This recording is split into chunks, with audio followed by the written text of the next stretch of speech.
Grease. That was the only thing I could smell. It coated the back of my throat, clung to my hair, and had seemingly seeped into the very pores of my skin. It was the scent of 12 hours spent scraping leftovers off chipped ceramic plates and dodging the wandering hands of drunk patrons who thought a $2 tip bought them the right to touch my waist. "You're moving like a snail, Wells," Stan barked from the pass-through window, his face glistening with sweat and malice. "Table 4 has been waiting for their check for 3 minutes. Do you want to be here all night?" I didn't answer. I just gritted my teeth, grabbed the receipt, and forced a polite expression onto my face as I walked over to the booth. My legs felt heavy, like they were filled with lead shot, but I refused to limp. Showing weakness in front of Stan was like bleeding in a shark tank. "Here you go, sir. Whenever you're ready," I said, placing the slip of paper down. The man didn't look up from his phone. He just waved a hand dismissively. I walked away, the phantom sensation of the grease trap I'd cleaned earlier still haunting my nose. I needed to get out of here. I needed fresh air.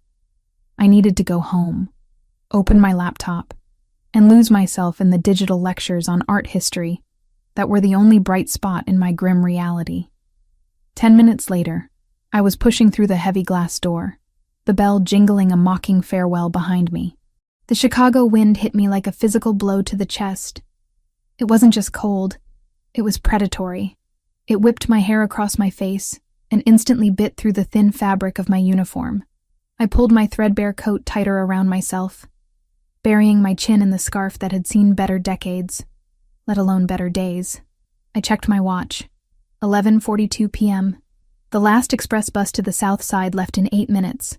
If I missed it, I'd be stuck waiting for the local, which added 40 minutes to a commute that was already dangerous enough at this hour.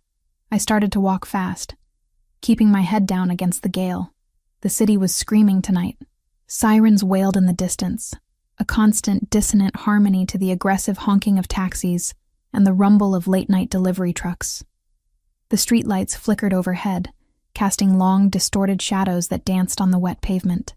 It had been raining for hours, a relentless, freezing downpour that turned the gutters into rushing rivers of black sludge.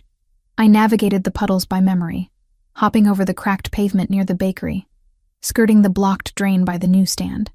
I was 2 blocks away from the bus stop when I saw him. At first, I thought it was a trick of the light, or maybe a discarded mannequin from the department store renovation down the street. But then the figure moved, stumbling sideways into the crosswalk against the light. A yellow taxi swerved violently, its horn blasting a long, angry note. The driver shouted something indistinguishable, but clearly profane through his closed window before speeding off, tires spraying a fan of dirty water into the air. The figure didn't react. He didn't jump back. He didn't yell. He just stood there, right in the middle of the intersection, staring at the sky as if he were trying to read a message written in the clouds. I stopped. My breath hitched in my throat, forming a white cloud that was instantly snatched away by the wind. "Don't do it, Chloe," I whispered to myself. "You're going to miss the bus. You have an exam tomorrow. Just keep walking." I took a step forward, my eyes fixed on the bus stop sign in the distance. I could see the headlights of the express bus turning the corner 3 blocks down. It was coming. I could make it if I ran. Then another car, a dark sedan, locked its brakes, screeching to a halt inches from the man's legs. The driver leaned out, screaming, "Get out of the road, you lunatic!" The man in the street turned slowly. Even from this distance, I could see he looked confused. He was holding something to his ear. My stomach dropped. He looked terrified. Not the fear of someone almost hit by a car, but the primal, wide-eyed fear of a child lost in a supermarket. "Damn it!" I hissed through my chattering teeth. I pivoted on my heel and ran, not toward the bus, but toward the intersection. The water soaked through my canvas sneakers instantly, freezing my toes, but I ignored it. I dodged a bicycle courier who didn't have lights on, ignored his shout of protest, and sprinted onto the asphalt. "Sir!" I yelled, waving my arms to alert the oncoming traffic. "Sir, you have to move!" He didn't hear me. The wind stole my voice. He was wearing a suit, I realized as I got closer. A dark, impeccably tailored suit that was currently being ruined by the deluge. His silver hair was plastered to his skull, water dripping down his nose and chin. I reached him just as a delivery truck barreled down the street, its air horn blasting. I didn't think. I grabbed the sleeve of his soaking wet jacket and yanked him backward with every ounce of strength I had left after my shift. "Move!" I grunted, pulling him toward the sidewalk. He wasn't heavy, but he was dead weight, his feet dragging as if he didn't understand how to walk. The truck roared past us, the draft of wind so strong it nearly knocked us both over. The splash of water hit me full in the face, tasting of oil and grit. We stumbled onto the curb, collapsing under the awning of a closed jewelry store. I was panting, my heart hammering against my ribs like a trapped bird. I wiped the sludge from my eyes and looked at him. He was older than I thought. Maybe late 60s, early 70s. His face was lined with deep grooves, but he was handsome in a distinguished, classical way. He was shivering violently, his lips turning a pale shade of blue, and he was holding a black leather loafer to his ear. "Hello?" he said into the heel of the shoe. "Martha? The line is bad.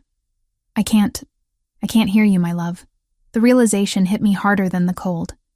He wasn't drunk. He wasn't high. "Sir," I said gently, reaching out to touch his arm. He flinched, pulling away from me, clutching the shoe to his chest protectively. "I have to tell her I'll be late," he muttered, his eyes darting around the empty street, not seeing the buildings or the cars, but seeing something else entirely. The meeting ran long. The boys are waiting." "It's okay," I said, keeping my voice low and calm, the way I used to talk to the stray cats behind my building. "You're safe. You're out of the road." He blinked, his eyes finally focusing on me. They were a piercing dark brown, almost black, and for a second, clarity swam in them before drowning again in confusion. "Martha," he whispered, reaching out a trembling hand to touch a lock of my wet red hair that had escaped my scarf. "You came. I knew you would come. I told them you wouldn't leave me here." My heart broke a little. I didn't know who Martha was, but the way he said her name was full of such desperate adoration it made my chest ache. "I'm not Martha," I said softly, though I didn't pull away from his icy touch. "My name is Chloe, but I'm going to help you, okay?" I looked down the street. The express bus whizzed past the stop without slowing down. I watched its red taillights fade into the gloom. There went my ride. There went my 4 hours of sleep. I looked back at the man. He was shaking harder now, his teeth chattering audibly. "Hypothermia was a real risk out here. We need to get you warm," I said. I unbuttoned my coat. It wasn't much. Polyester and fake wool I'd bought at a thrift store. But it was dry on the inside. No, he protested weakly as I draped it over his shoulders. A gentleman does not take a lady's coat. "This gentleman is going to freeze if he doesn't take it," I said firmly, pulling the lapels together over his chest. Underneath, his suit jacket was soaked through. I noticed the cufflinks then. Gold, heavy, engraved with a crest I didn't recognize. And the watch on his wrist looked like it cost more than the entire building I lived in. He was rich, ridiculously rich, which meant someone was probably looking for him. Or worse, someone had dumped him here. "Do you have a phone?" I asked. "A real phone, not the shoe." He looked down at the shoe in his hand, a flicker of embarrassment crossing his face, as if he suddenly realized what it was. He dropped it. I had one," he stammered. "I don't know. Everything is foggy, Martha." "Why is it so foggy?" "It's okay," I soothed, rubbing his arms briskly to generate some friction. "Do you remember your name? Can you tell me who you are?" He frowned, concentration etching deep lines into his forehead. "Carlo," he said finally. "I am Carlo." "Okay, Carlo. That's a good start. Do you know where you live?" He pointed vaguely toward the skyline, toward the towering penthouses that pierced the clouds in the distance. "The house with the lions," he said. "The boys like the lions." That wasn't helpful. Chicago had a lot of lions. I reached into my pocket and pulled out my cracked smartphone. 12% battery. Perfect. "I'm going to call the police," I told him. "They can help find your family." Panic seized him instantly. He grabbed my wrist, his grip surprisingly strong for someone so frail. "No police!" he rasped, his eyes wide with terror. "No police, Martha. They are not friends. You know this. Promise me, no police." The intensity of his fear startled me. It wasn't just confusion. It was ingrained, trained behavior. Okay, I said, putting the phone down but not away. "No police. But we can't stay here, Carlo. You're freezing. Is there anyone else I can call? A son? A daughter?" "Marco," he breathed. The name seemed to ground him. "Marco will be angry. He told me to stay in the library. He gets so angry when I leave the library. Marco is your son?" He nodded. "Marco fixes it. Marco always fixes it." "Okay. Does Marco have a number?" Carlo patted his pockets frantically, water squelching in the fabric. He pulled out a soggy handkerchief, a few mints, and then, miraculously, a folded piece of heavy cardstock. It looked like an invitation or a place card. I took it carefully. The ink was running, but I could make out a logo embossed in gold foil and a handwritten number on the back in sharp, aggressive strokes. I dialed the number before I could talk myself out of it. It rang once, twice, then the line clicked open. No hello, no greeting, just silence. A heavy, listening silence that made the hair on the back of my neck stand up. "Hello?" I said, my voice sounding thin against the wind. I think I found your father. Or someone named Carlo. He's confused and..." "Where?" The voice was deep, rough, and commanded absolute obedience. It wasn't a question. It was an order. "I'm at the corner of 5th and Grand," I stammered. "Under the awning of the jewelry store. He's really cold, you need to..." The line went dead. I stared at the phone. "Well, he's rude," I muttered, shoving the device back into my pocket. "Marco is coming?" Carlo asked, hope lighting up his face. "I think so," I said. "Come on, let's stand closer to the wall. The wind is shifting." We stood there for what felt like an eternity. But my phone said it was only 4 minutes. I tried to keep Carlo talking, asking him about the lions and the library. But he was fading again, shivering so hard his teeth clicked together rhythmically. I wrapped my arms around him, sharing what little body heat I had, ignoring the way the cold seeped into my uniform, turning my skin into ice. I was beginning to regret calling the mystery number instead of an ambulance when the sound changed. The usual city noise, the distant sirens, the random honks, was suddenly drowned out by the roar of engines. Deep, guttural engines. 3 black SUVs tore around the corner, moving in a tight formation that looked practiced, military. They ignored the red light, ignored the lanes, and swerved directly toward us. My instinct screamed, "Danger." "Carlo, get behind me," I said, my voice trembling but my feet planting themselves firmly on the concrete. The vehicles screeched to a halt in a semicircle, blocking us in against the storefront. The headlights were blinding, pinning us like insects on a display board. I squinted, raising a hand to shield my eyes. Doors flew open in perfect synchronization. Men poured out. They weren't police. They weren't paramedics. They were massive, dressed in dark suits that absorbed the light. And they were armed. I saw the glint of metal in the hand of the man closest to us. A gun. A real gun. "Oh God," I breathed. Carlo whimpered behind me. "The bad men," he whispered. "Martha, the bad men are here." The fear in his voice galvanized me. I didn't know who these people were. Kidnappers, gang members, enemies of this Marco. But I knew one thing. I wasn't going to let them hurt a confused old man who just wanted to go home to his library. "Stay back," I yelled, stepping fully in front of Carlo, spreading my arms to shield him. It was a ridiculous gesture. I was 5'4" and armed with a name tag and a soaking wet apron. They were giants with firearms. But I didn't move. "I said stay back," I screamed again over the rain. "If you touch him, I swear to God, I'll scream until the cops come." The men hesitated. Not because they were afraid of me, but because they seemed confused by me. They lowered their weapons slightly, glancing at each other. Then, the back door of the middle SUV opened. The atmosphere changed instantly. The other men stiffened, straightening their posture. A man stepped out. He didn't rush like the others. He moved with a terrifying, predatory grace. He was tall, broad-shouldered, wearing a black wool coat with the collar turned up. The rain seemed to avoid him, or maybe he just didn't care about it. He walked into the circle of light, and I stopped breathing.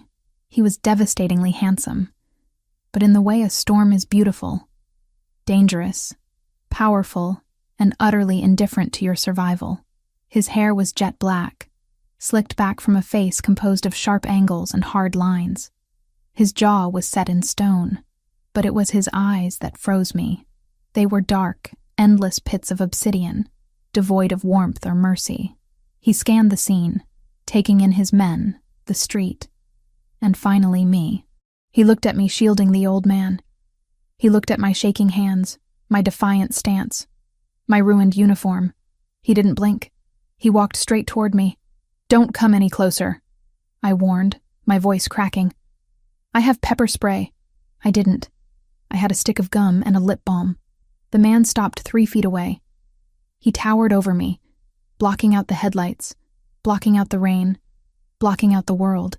He smelled of ozone, expensive leather, and something smoky and dark. He looked over my head, his gaze landing on the shivering figure behind me. "Papa," he said. The word was soft, but it carried a weight that made the pavement vibrate. Carlo peeked out from behind my shoulder. "Marco," he quavered. I lost my shoe." The man, Marco, closed his eyes for a brief second, and I saw a crack in the armor. A flash of relief so profound it looked painful. But it was gone as quickly as it came, replaced by the mask of stone. He looked back down at me. His gaze felt like a physical touch, heavy and invasive. He looked at my arms spread wide to protect his father. He looked at his father wearing my cheap thrift store coat, while I stood in the freezing rain in nothing but a thin polyester waitress dress. "You," he said. His voice was the same one from the phone, deep and rough, vibrating through my chest. "Step aside." "No," I said, surprised by my own audacity. "How do I know you're Marco? Prove it. Tell me something only his son would know." The men behind him gasped. One of them took a step forward, raising his gun. "Boss, she's—" Marco raised a hand, silencing the man instantly. He didn't look away from me. For the first time, a flicker of something appeared in those dark eyes. Not anger. Curiosity. "He thinks the stone lions at the library guard his books," Marco said, his voice low, intimate amidst the chaos. "And he calls everyone he trusts Martha." The air left my lungs. Carlo let out a happy sigh behind me. "It is Marco," Carlo said, patting my shoulder. "See, Martha? Marco fixes it." I slowly lowered my arms. My adrenaline crashed, leaving me trembling so hard I could barely stand. "Okay," I whispered. "Okay. He was in the road. He's really cold." Marco stepped past me, closing the distance to his father in one stride. The transition was jarring. The terrifying predator vanished, replaced by a gentle giant. He stripped off his own heavy coat and wrapped it around Carlo, over my coat. "I've got you, Papa," he murmured, guiding the old man toward the car. "I've got you. Why did you leave the house?" "The rain," Carlo mumbled. "I wanted to feel the rain." Marco's jaw tightened. He handed his father to 2 of the guards, who handled the old man with surprising tenderness, helping him into the back of the SUV where it was warm. I stood alone on the curb. The adrenaline was gone, replaced by the biting cold. I was soaked to the bone, my teeth were chattering uncontrollably, and I had missed my bus. I was stranded. I hugged my arms around myself, trying to stop the shaking. "Well," I said to the empty air, "that happened." I turned to walk away, back toward the bus stop to wait 40 minutes for the local. "Where do you think you're going?" The voice stopped me. I turned back. Marco was standing by the open door of the SUV. He hadn't got in. He was watching me. The rain dripped from his hair, running down his face. But he didn't seem to notice. "Home," I said, my teeth clicking on the word. "I'm going home." He looked at my shoes, canvas sneakers that were now completely gray with sludge. He looked at my arms, blue with cold. He looked at the empty street where no bus was coming. "Get in," he said. It wasn't a question. I'm fine, I lied.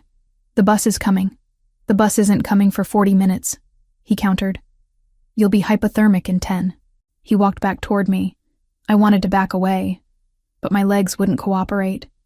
He stopped close enough that I could feel the heat radiating off his body. You stood in front of a gun for a man you don't know, he said. It sounded like an accusation. Why? I looked up at him, meeting those terrifying dark eyes. Because he was scared, I said honestly, and nobody else stopped. Marco stared at me for a long beat. The silence stretched, heavy and charged. He reached out, and for a second, I thought he was going to touch my face.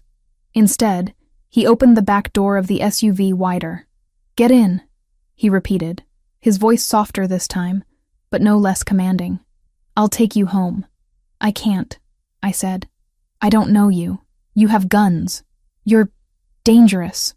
I am, he agreed without hesitation. But I owe you a debt. And DeLucas always pay their debts. Get in the car, Chloe. He knew my name. I hadn't told him my name. Carlo must have said it. Or maybe he just knew things. I looked at the warm leather interior of the car. I looked at the dark, freezing street. I looked at Marco, who looked like he could snap my neck with one hand, but who had just wrapped his father in a coat like a precious porcelain doll. If you try anything, I warned, I really do have pepper spray. One corner of his mouth quirked up. It wasn't a smile, not really, but it was close. Understood, he said. I climbed into the car. The warmth hit me instantly, wrapping around me like a blanket. I slid across the leather seat, sitting next to Carlo, who was already half asleep. Marco got in after me, closing the door and sealing out the storm. The silence inside was absolute. Drive, Marco said to the driver. As the car pulled away from the curb, gliding smoothly into the night, I leaned my head back against the seat and closed my eyes. I was warm.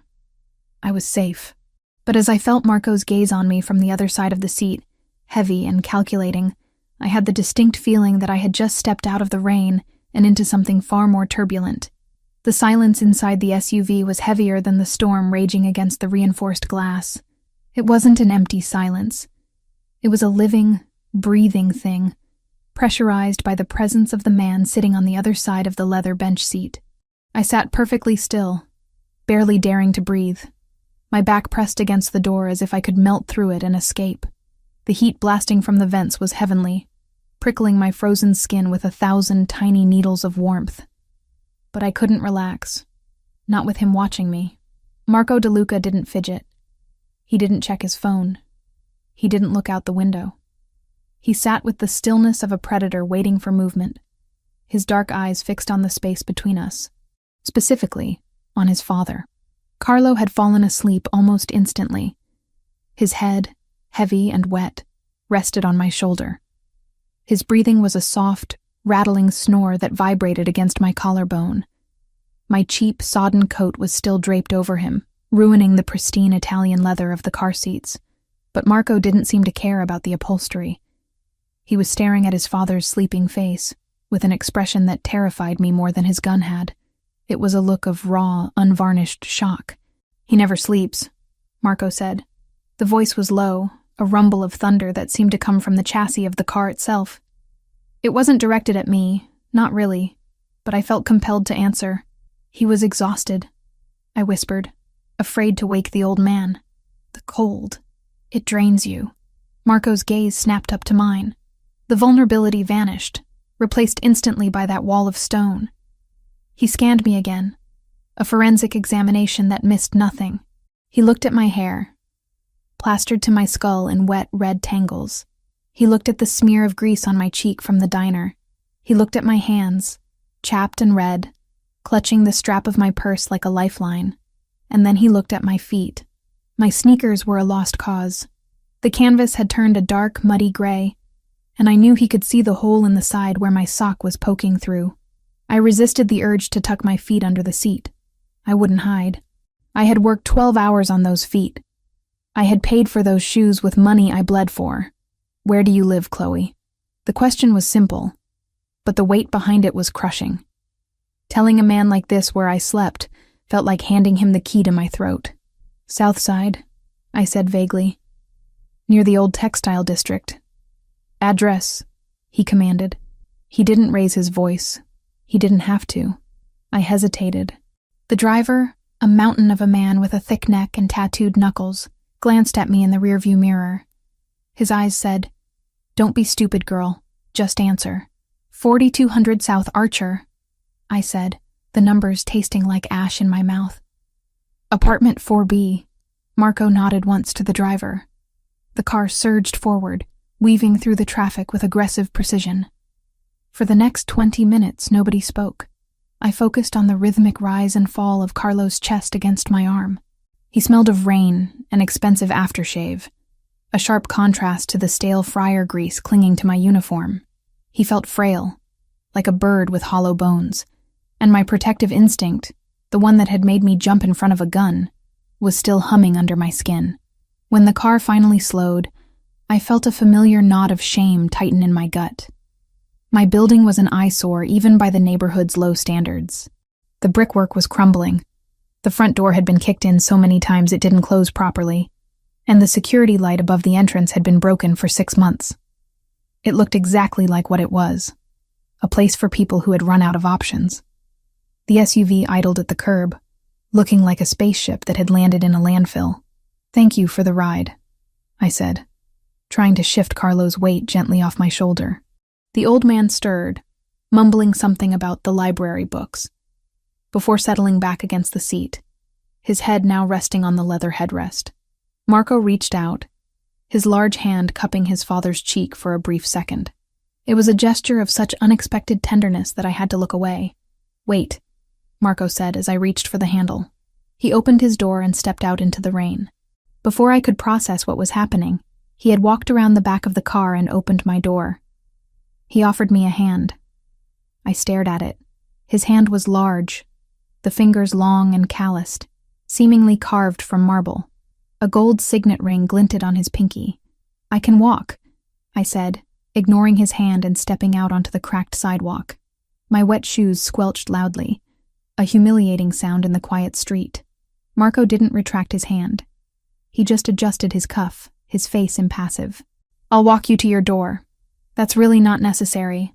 This isn't the kind of neighborhood where guys in suits just stroll around." "Exactly," he said, "which is why I'm walking you to your door." He slammed the car door shut and turned toward the building. He moved with an arrogant confidence that screamed ownership. He didn't look worried about muggers or gangs. He walked like he was the danger they should be worried about. I hurried to keep up, my shorter legs struggling to match his stride. We stepped into the vestibule, the smell of stale urine and boiled cabbage hitting us instantly.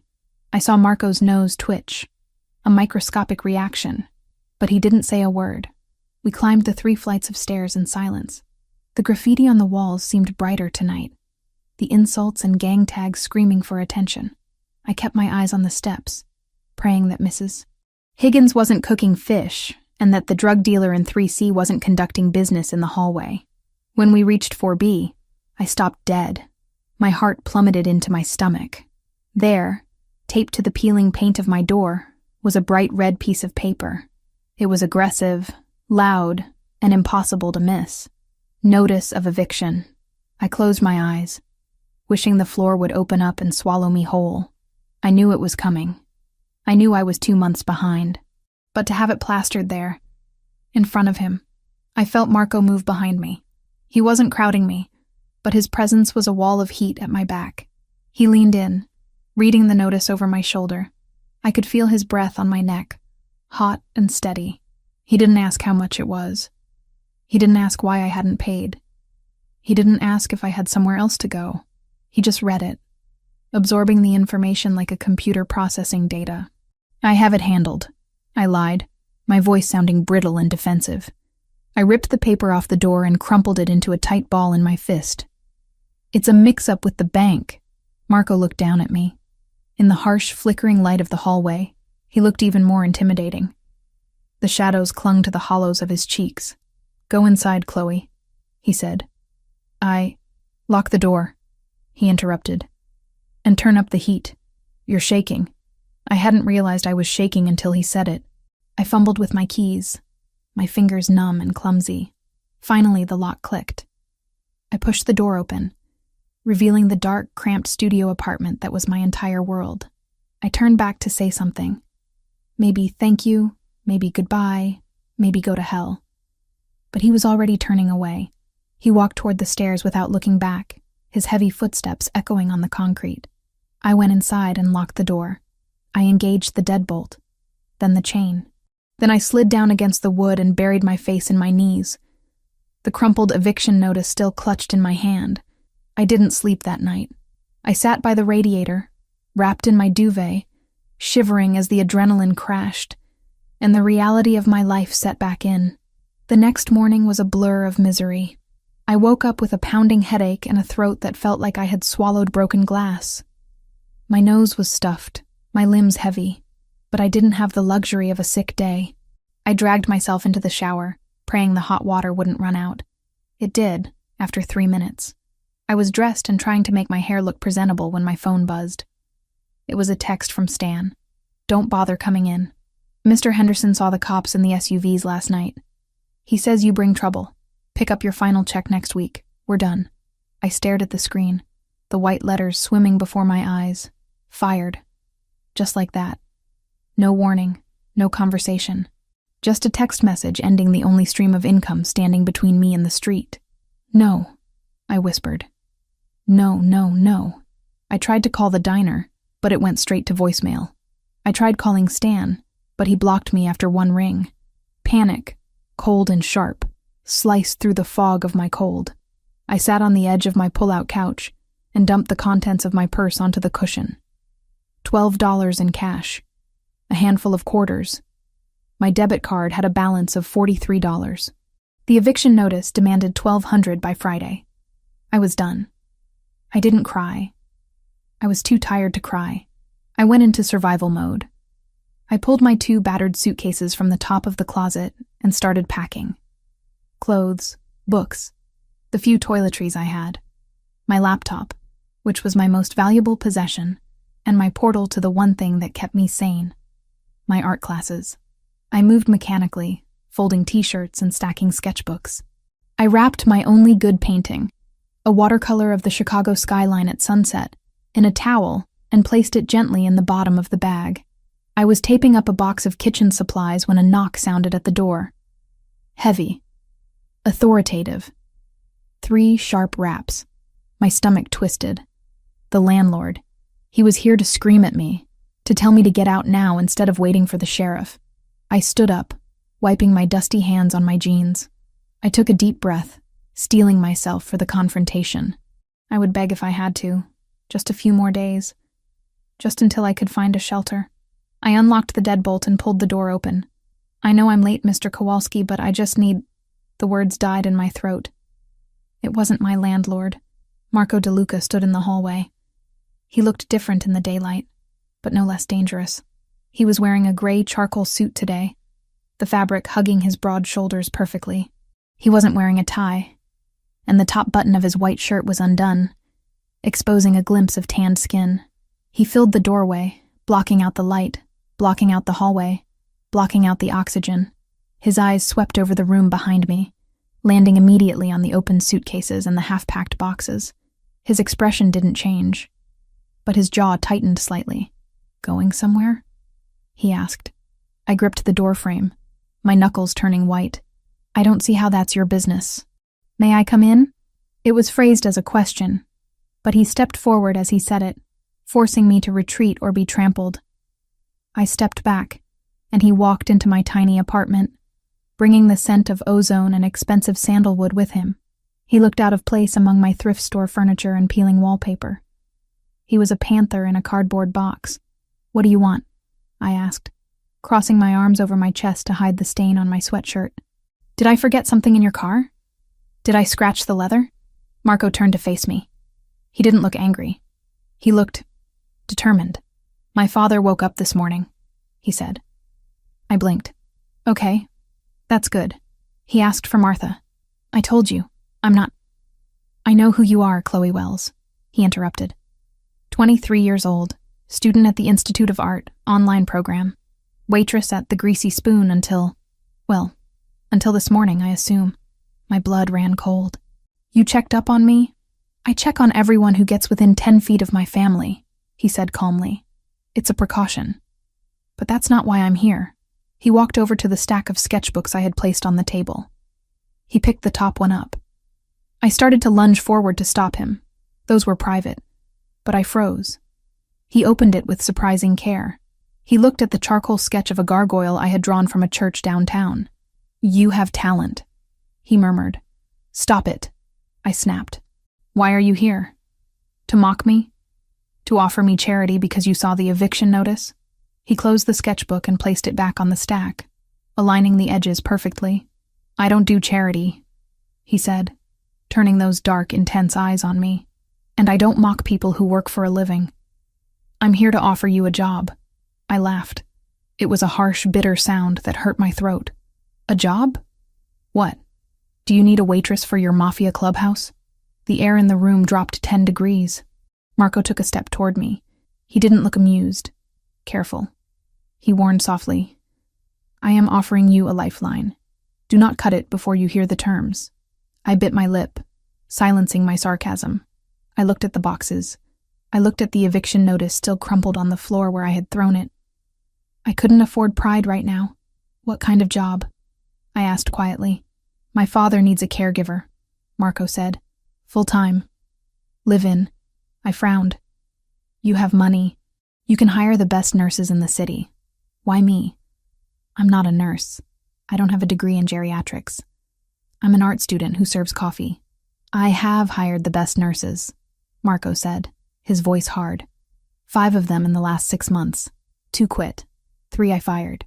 Why? Because they treated him like a patient, Marco said, his voice dropping to a growl. Like a broken piece of furniture. They drugged him when he got agitated. They ignored him when he spoke nonsense. They didn't listen. He took another step closer. He was so close now I could see the flecks of gold in his iris. Last night in the rain. You didn't treat him like a burden. You treated him like a man. You gave him your coat. You stood in front of a gun for him. And he remembers you. He remembers Martha. He ate breakfast this morning for the first time in a week because I told him you might visit. I felt a lump form in my throat. I remembered Carlo's fragile hand holding the shoe. He has Alzheimer's, I said. It's not easy. He'll get worse. I know what he has. Marco snapped, a flash of pain crossing his face. I don't need a diagnosis. I need someone who will keep him safe. Someone who will talk to him, not at him. I need someone he trusts. And for some godforsaken reason, he trusts you. He reached into the inside pocket of his jacket and pulled out a folded envelope. He held it out to me. Weekly salary, he said. Cash. Tax-free. Plus room and board at the estate. All expenses paid.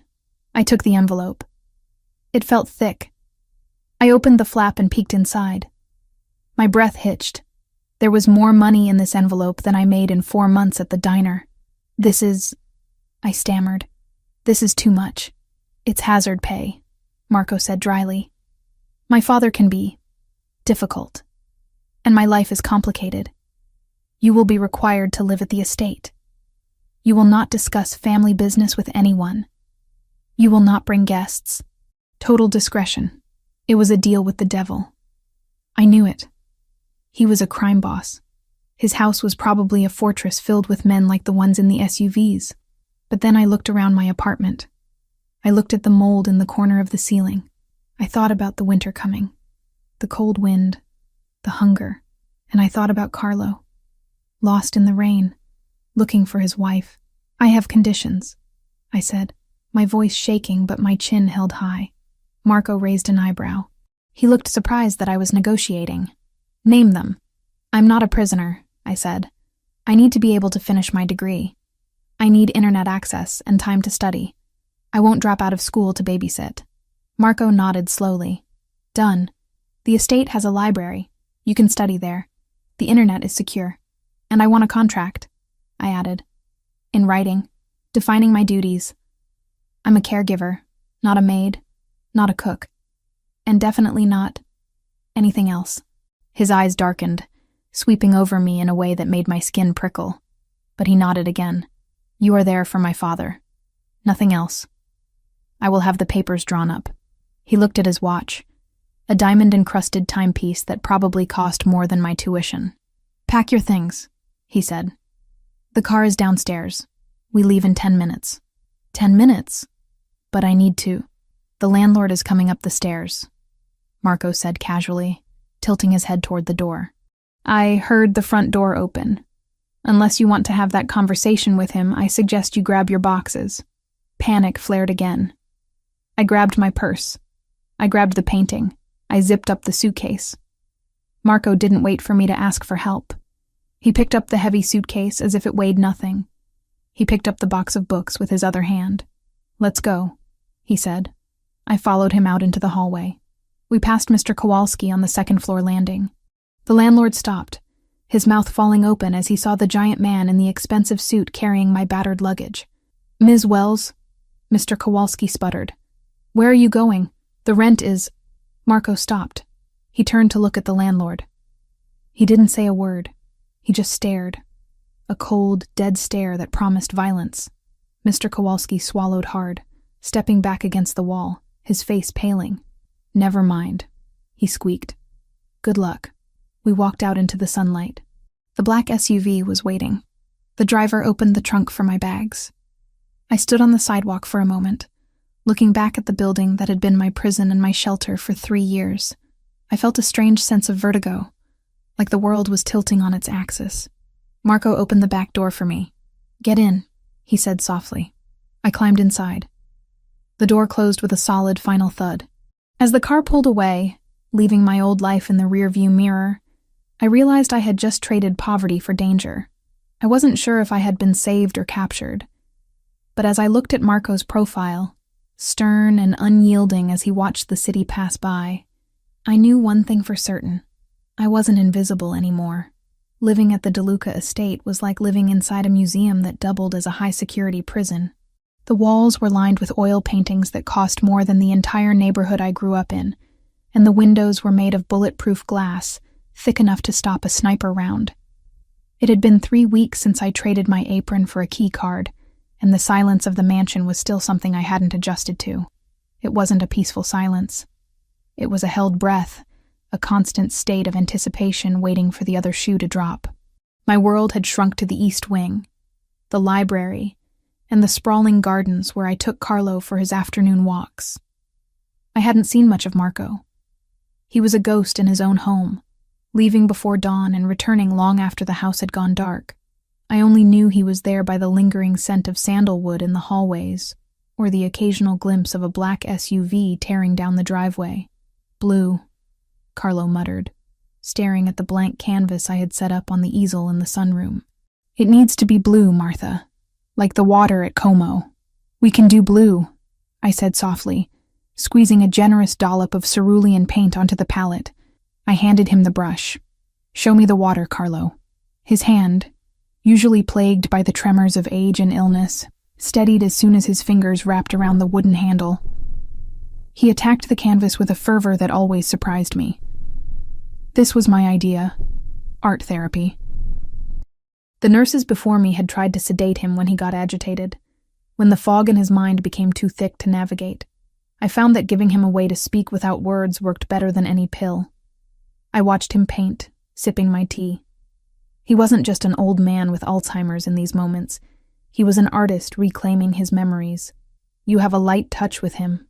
The voice came from the doorway, deep and vibrating with that familiar, dangerous timbre. I didn't jump, though my heart gave a traitorous kick against my ribs. I turned slowly. Marco was leaning against the door frame, arms crossed over his chest. He wasn't wearing his jacket today, just a black dress shirt with the sleeves rolled up to his elbows, revealing forearms corded with muscle and a faint white scar running down his left wrist. He looked tired. Not the physical exhaustion of a long shift, but the soul-deep weariness of a man carrying the world on his back. He's having a good day, I said, keeping my voice even. The painting helps focus his energy. Yesterday he thought the gardener was stealing his cufflinks, but today he's just painting the lake. Marco walked into the room. The air seemed to shift, becoming heavier, charged with his static. He stopped behind his father. watching the chaotic swirls of blue and white forming on the canvas. "He hasn't painted in 10 years, Marco said quietly. "Not since my mother died. He burned all his brushes the day after the funeral." I looked at Carlo, who was humming a tune I didn't recognize, lost in his creation. Maybe he just needed someone to hand them back to him. Marco turned his gaze to me. It was intense, dissecting. He looked at the paint smudge on my cheek, my hair tied back in a messy bun with a pencil stuck through it, my oversized sweater. I felt suddenly exposed, despite being fully clothed. "You're doing well, Chloe," he said. It sounded less like a compliment and more like a tactical assessment. "My head of security tells me you follow protocol. You don't ask questions. You don't try to leave the grounds." "I have everything I need here," I replied, gesturing to the stack of art history textbooks on the side table. "And the Wi-Fi is fast. I submitted my midterm paper yesterday." "Good." He took a step closer, invading my personal space. The scent of him, tobacco, rain, and that expensive soap, filled my senses. "But the quiet days are ending. I need you to be aware." "Aware of what?" "Changes," he said cryptically. "We have competitors. The Albanian faction is testing our borders. Security will be tighter starting tonight. You might see more men on the grounds. You're to keep my father inside the main house after sunset. No exceptions." I nodded, absorbing the information. "Is he in danger?" "Everyone near me is in danger," Marco said. "That includes you now." He didn't wait for a response. He turned and walked out, leaving me with the cold draft of his departure and the unsettling realization that the golden cage was about to get a lot smaller. The tension in the house didn't just rise, it solidified. Over the next few days, the atmosphere became suffocating. The jovial guards I had started to recognize were replaced by stone-faced men carrying automatic rifles. The windows were shuttered earlier. Even the staff, the cook, the maids, moved with their heads down, speaking in hushed whispers that died whenever I entered a room. I focused on Carlo. I kept him distracted with old records and painting sessions, shielding him from the mounting pressure. But I couldn't shield myself. It was a Tuesday night when the reality of Marco's world crashed into my routine. I was in the kitchen at 1 a.m. unable to sleep. I was making a cup of chamomile tea, watching the steam rise in the dim light of the stove hood. The house was silent, a tomb of marble and mahogany. The back door opened. I froze, gripping the mug. The keypad beeped, signaling a valid code, and the heavy lock disengaged. Marco walked in. He looked like a wreck. His suit jacket was missing. His white shirt was unbuttoned halfway down his chest, stained with dirt and dark, wet patches. His hair was wild, and there was a bruise forming rapidly along his jawline. He was breathing hard, favoring his left side. He stopped when he saw me. For a second, his hand twitched toward his waistband, a reflex that chilled me to the bone. Then he recognized me. "Chloe," he rasped. His voice sounded like it had been dragged over gravel. "You're hurt," I said, setting the tea down. I didn't scream. I didn't run. I walked toward him. "It's nothing," he grunted, moving toward the sink. He turned on the faucet, the water rushing out. He shoved his hands under the stream. "Just wine." Spilled a damn bottle of vintage red. I stopped beside him. I looked at the water swirling in the stainless steel basin. It was running pink, then red. Dark red. Thicker than wine. I looked at his hands. His knuckles were split open, raw and angry. There was dried blood, some his, some definitely not, caked under his fingernails. "That's a lot of wine," I said softly. He didn't look at me. He just kept scrubbing, his movements aggressive, almost desperate. It was a clumsy night. A disagreement with a business partner. Marco. I reached out and turned off the tap. The silence that followed was deafening. He stood there, water dripping from his hands, his chest heaving. He looked at me then, daring me to challenge his lie, daring me to be horrified. I wasn't horrified. I was pragmatic. I had grown up in a neighborhood where sirens were lullabies. I knew what violence looked like. I reached for the clean dish towel hanging on the oven door. I took his left hand in mine. It was huge, dwarfing my fingers. It was trembling slightly. You're going to get an infection if you scrub them raw like that, I said. I wet a corner of the towel with warm water and reached for the bottle of dish soap. Gently, methodically, I began to clean his knuckles. I wiped away the wine. I cleaned the grit from the cuts. I didn't ask who he hit. I didn't ask why he was bleeding from his side. Marco went still. He watched me work, his gaze burning the top of my head. He didn't pull away. You're not asking, he murmured. You pay me to care for your father and be discreet, I said, focusing on a particularly nasty gash on his index finger. Asking questions seems like a violation of the contract. Most people would run, he said. Or faint, or call the police. I've seen blood before, Marco, and I told you I needed this job. I'm not going to throw it away because you had a bad night. He let out a short, humorless laugh. A bad night. You have no idea. I finished cleaning his hands and dried them with the dry end of the towel. Then I looked at his side, where the shirt was stuck to his skin. Do you need a doctor for your ribs? No, he said sharply. Just a bruise. I'll tape it myself. Okay. I stepped back, putting a professional distance between us. There's fresh tea on the counter if you want it. It helps with the adrenaline. I turned to leave, intending to retreat to my room before my courage failed me. Chloe. I stopped at the doorway. Thank you, he said. The words were quiet, stripped of his usual command. Good night, Marco. I walked back to my room, my heart pounding a frantic rhythm against my ribs. I sat on my bed, staring at my own hands. They weren't shaking. I had touched the violence of his world, washed it off his skin, and I hadn't crumbled. I was stronger than I thought. Or maybe I was becoming something else entirely. Something that fit in this dark house. 2 days later, the storm hit. A real Midwestern thunderstorm that turned the sky green and rattled the window panes in their frames. The thunder was constant, a rolling artillery barrage that set Carlo on edge. I spent 3 hours reading to him in the library, trying to drown out the noise, until he finally succumbed to a nap in his leather armchair. I stretched, my back popping. The house was dark, the power flickering intermittently. I decided to go to the kitchen to fetch a glass of water. As I passed the study, Marco's sanctuary, a room I was strictly forbidden to enter, I heard a sound.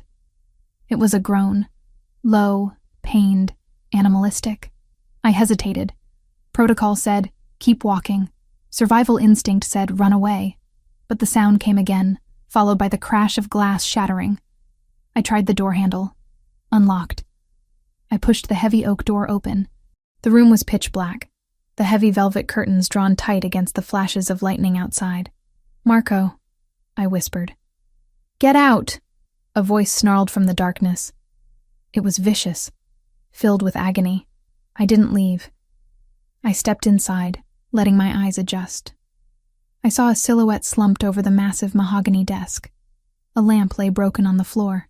Is it an attack? I asked, adrenaline spiking. Are you hurt? Light, he hissed. No light. My head. Migraine. I recognized the signs immediately. My mother used to get them. Blinding headaches that made her vomit and weep, triggered by pressure changes in the weather. It's the storm, I said, my voice dropping to a whisper. The barometric pressure. It feels like an ice pick, he groaned, burying his face in his hands. Get out, Chloe. I don't want you to see me like this. Shut up, Marco, I said gently. I moved into the room, navigating by memory and the faint gray light leaking from the hallway. I went to the wet bar in the corner. I found the ice bucket, miraculously full, and wrapped a handful of cubes in a linen napkin. I walked around the desk. He was trembling, his knuckles white as he gripped the edge of the wood. The mighty Don of Chicago, brought to his knees by his own biology. Lean back, I instructed. I said leave, he gritted out, though there was no heat in it, only pain. And I'm ignoring you. Lean back. He hesitated, then slumped back into his chair, his head lolling against the leather. I placed the cold compress over his eyes and forehead. He hissed in a breath, his body going rigid, then slowly relaxing as the cold began to numb the throbbing nerves. Better? I asked. Marginally, he muttered. I moved behind the chair. I hesitated for a fraction of a second, then placed my fingers on his temples. I began to massage, slow, circular motions, finding the tension points in his jaw and neck. He was coiled tight as a spring. "You carry too much tension," I whispered. "You need to breathe." "I can't breathe," he said, his voice sounding drugged by pain. "If I breathe, the wolves get in. The wolves are outside. The gates are locked. You can breathe for 5 minutes." He fell silent, letting me work. The only sound was the rain lashing against the glass and his rhythmic breathing. It was intimate in a way that cleaning the blood hadn't been. This was vulnerability. This was me holding his head in my hands, standing in the dark with a man who could order my death with a phone call. "My father," he said suddenly, his voice low. "He used to get these. Before the Alzheimer's took his mind. It took his peace. He told me it was the price of the crown. The head that wears it. It always hurts. It's a heavy crown." I agreed, moving my thumbs to the base of his skull. "I didn't want it," he confessed. The words hung in the air, heavy and treasonous. "I wanted to be an architect. I wanted to build things, not break them. But Carlo got sick. And my brother was weak. So I took it. You build things," I said. "You built a wall around your father. You built a safe place for him." He reached up, his hand closing over mine, stopping my movements. He pulled my hand down, pressing my palm against his cheek. His skin was burning hot against my cool fingers. He turned his chair, the leather creaking, until he was facing me. The ice pack fell to his lap. His eyes were open now, dark adjustment to the gloom allowing him to see me. They were red-rimmed, heavy with pain, but burning with something else. "You shouldn't be here," he whispered. "You're too bright for this room, Chloe. Too clean." "I'm not clean," I said, my voice shaking slightly. "I'm covered in paint and cheap lotion. And I'm not made of glass, Marco. You don't have to protect me from a headache. It's not the headache I'm protecting you from." He stood up.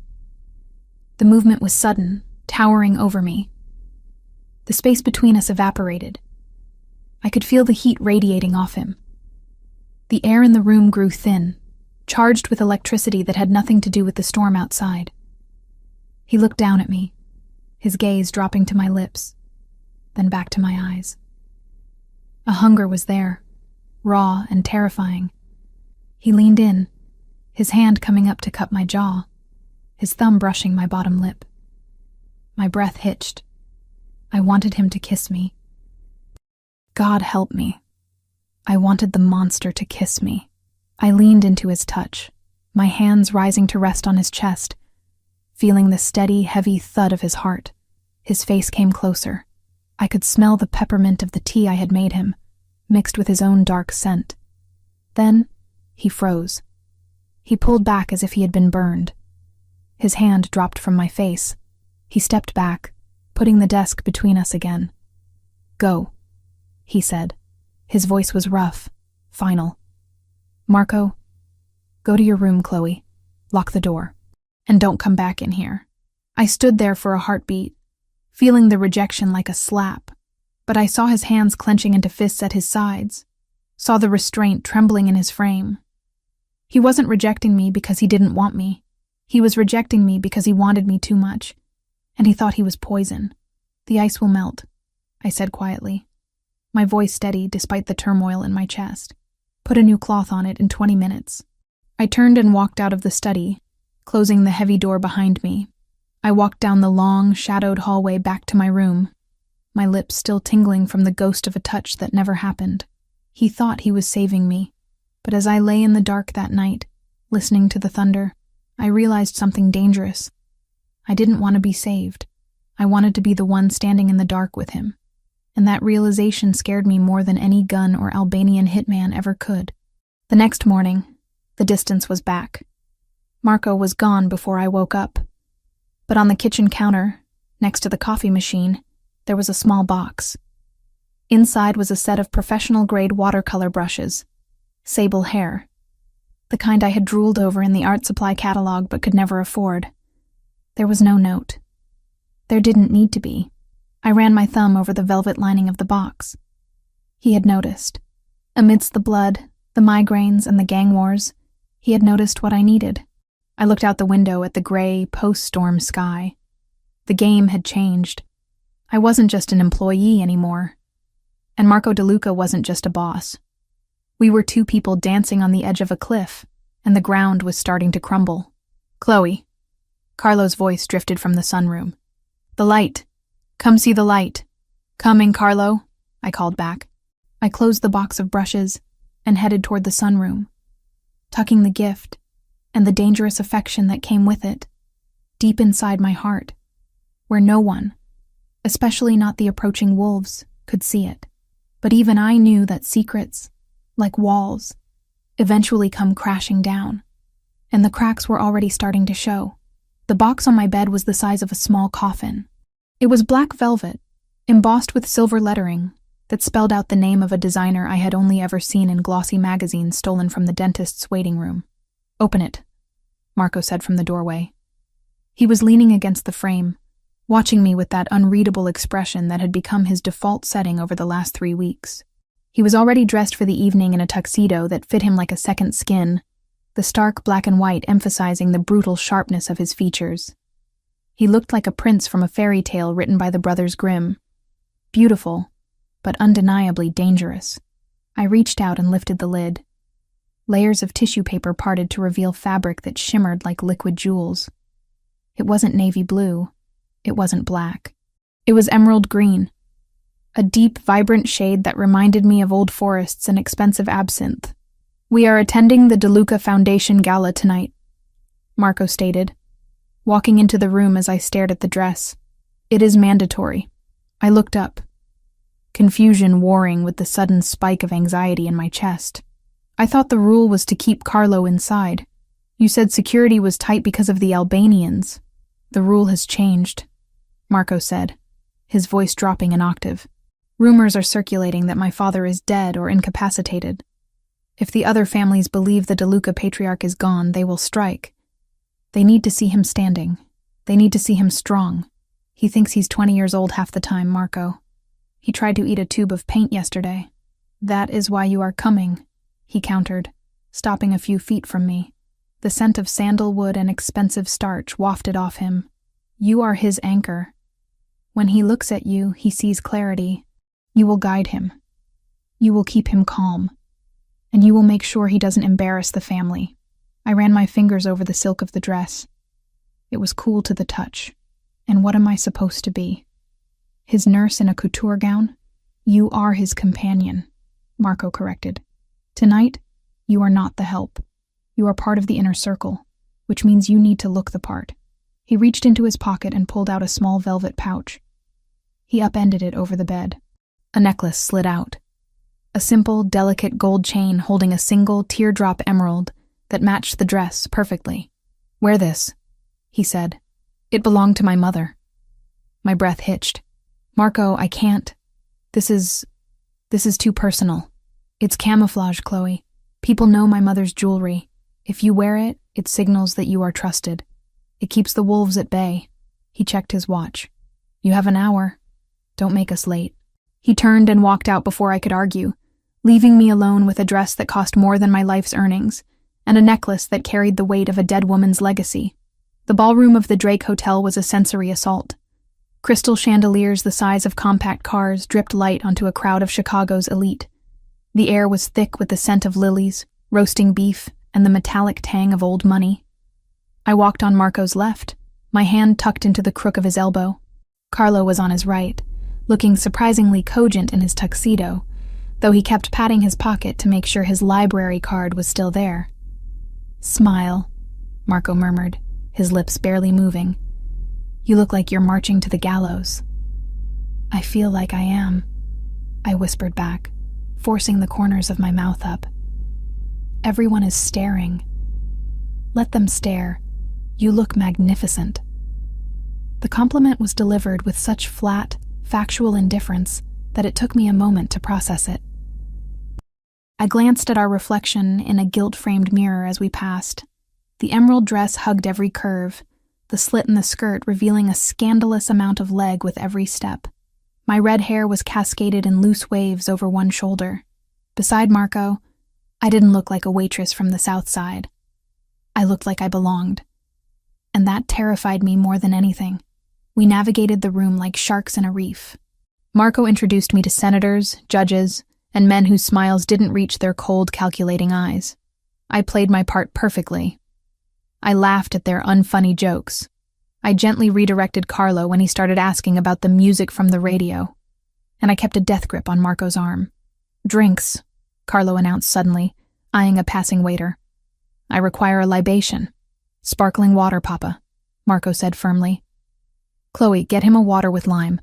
I need to speak to Councilman Ricci." Marco stepped away, vanishing into a circle of men in gray suits. I was left alone with Carlo near the edge of the dance floor. "I don't like this party, Martha," Carlo whispered, leaning in close to me. "Too many teeth." "I know," I soothed, scanning the room for a server. "We'll get your water, and then find a quiet table."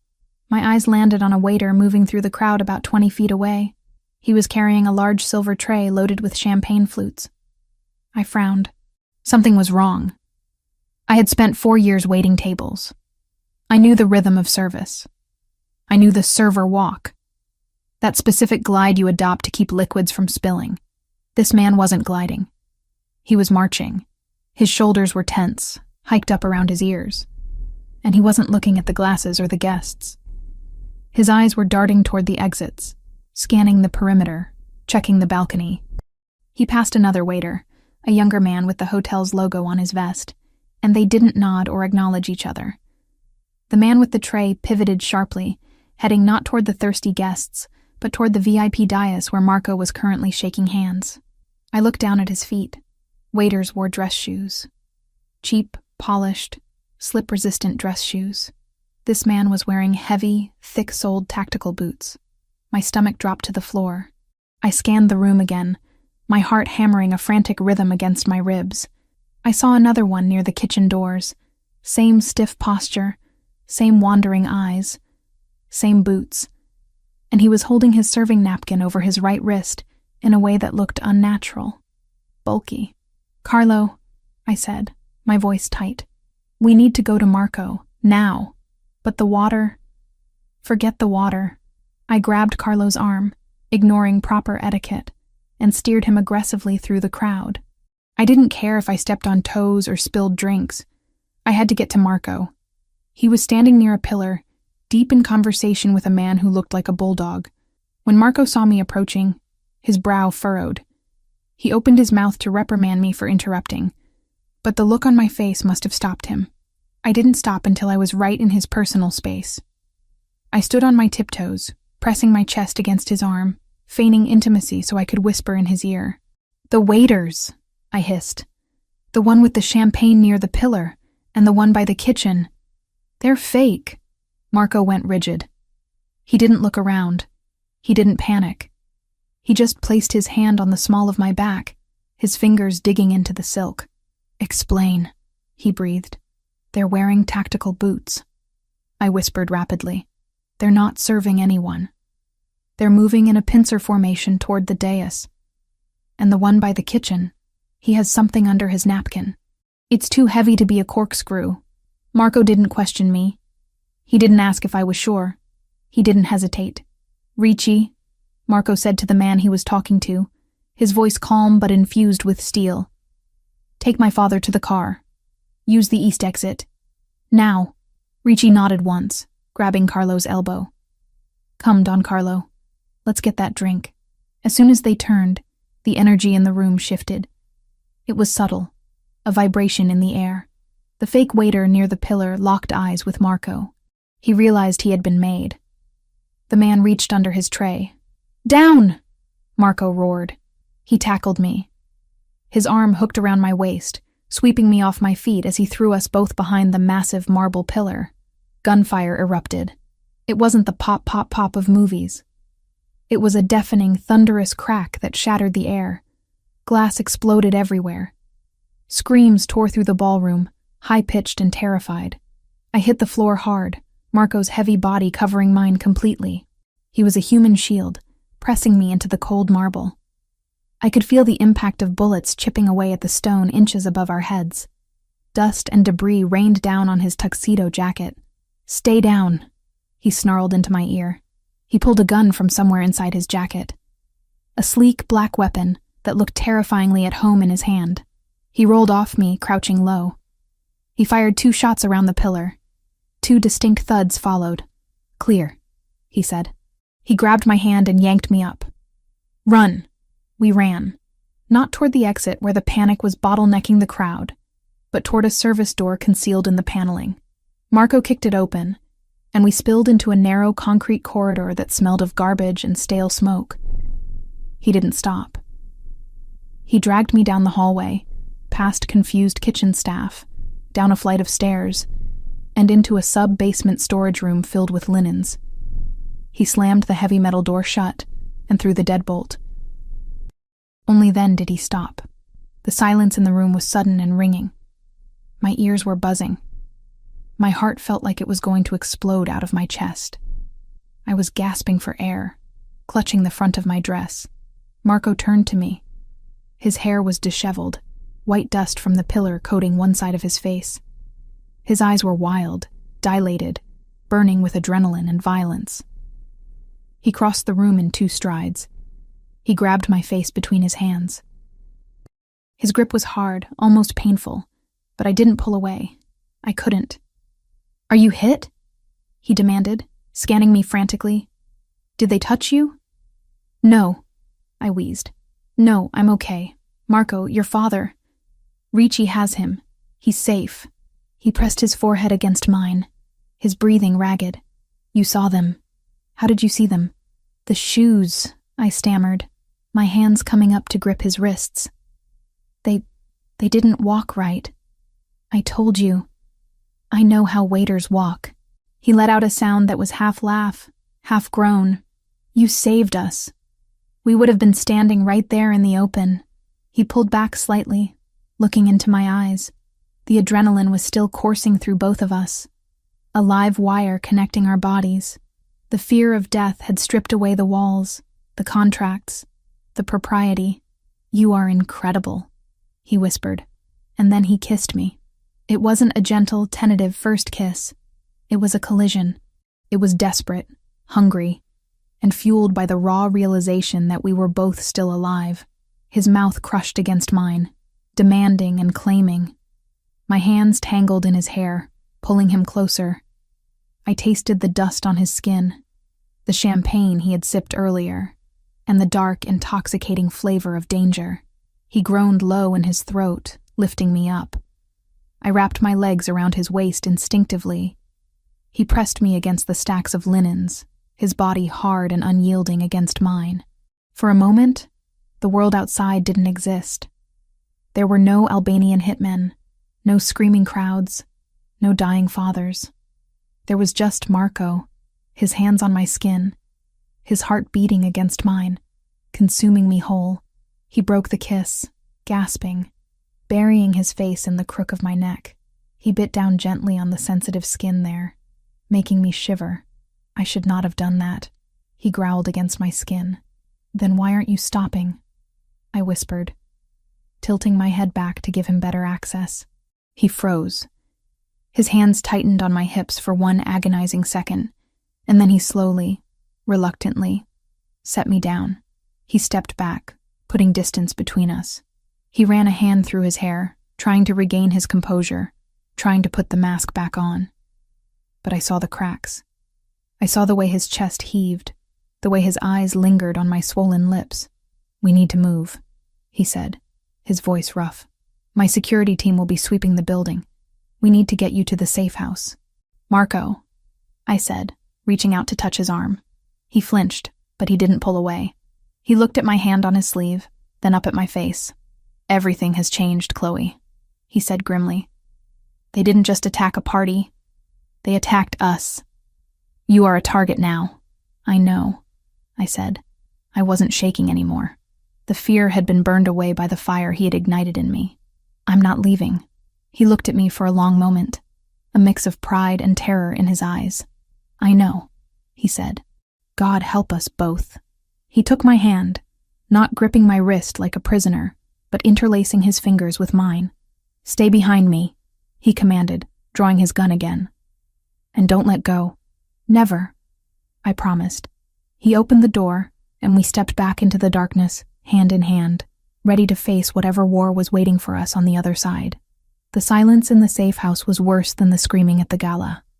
It was a suffocating, heavy blanket that smothered every room. We had been extracted from the Belmont Hotel 3 hours ago, leaving behind shattered glass and a city in chaos, only to retreat to Marco's fortress on the cliffs overlooking Lake Michigan. I sat in the command center, wrapped in a coarse wool blanket, clutching a mug of coffee that had gone cold an hour ago. My emerald dress, the one that had cost more than my tuition, was ruined, the hem torn and stained with dust from the hotel's sub-basement. She knew. The voice cut through the air like a whip. Ricci, Marco's capo, paced the room like a caged tiger. He was bleeding from a cut on his forehead, and his eyes were fixed on me with undisguised hatred. "Watch your tone," Marco said from the window.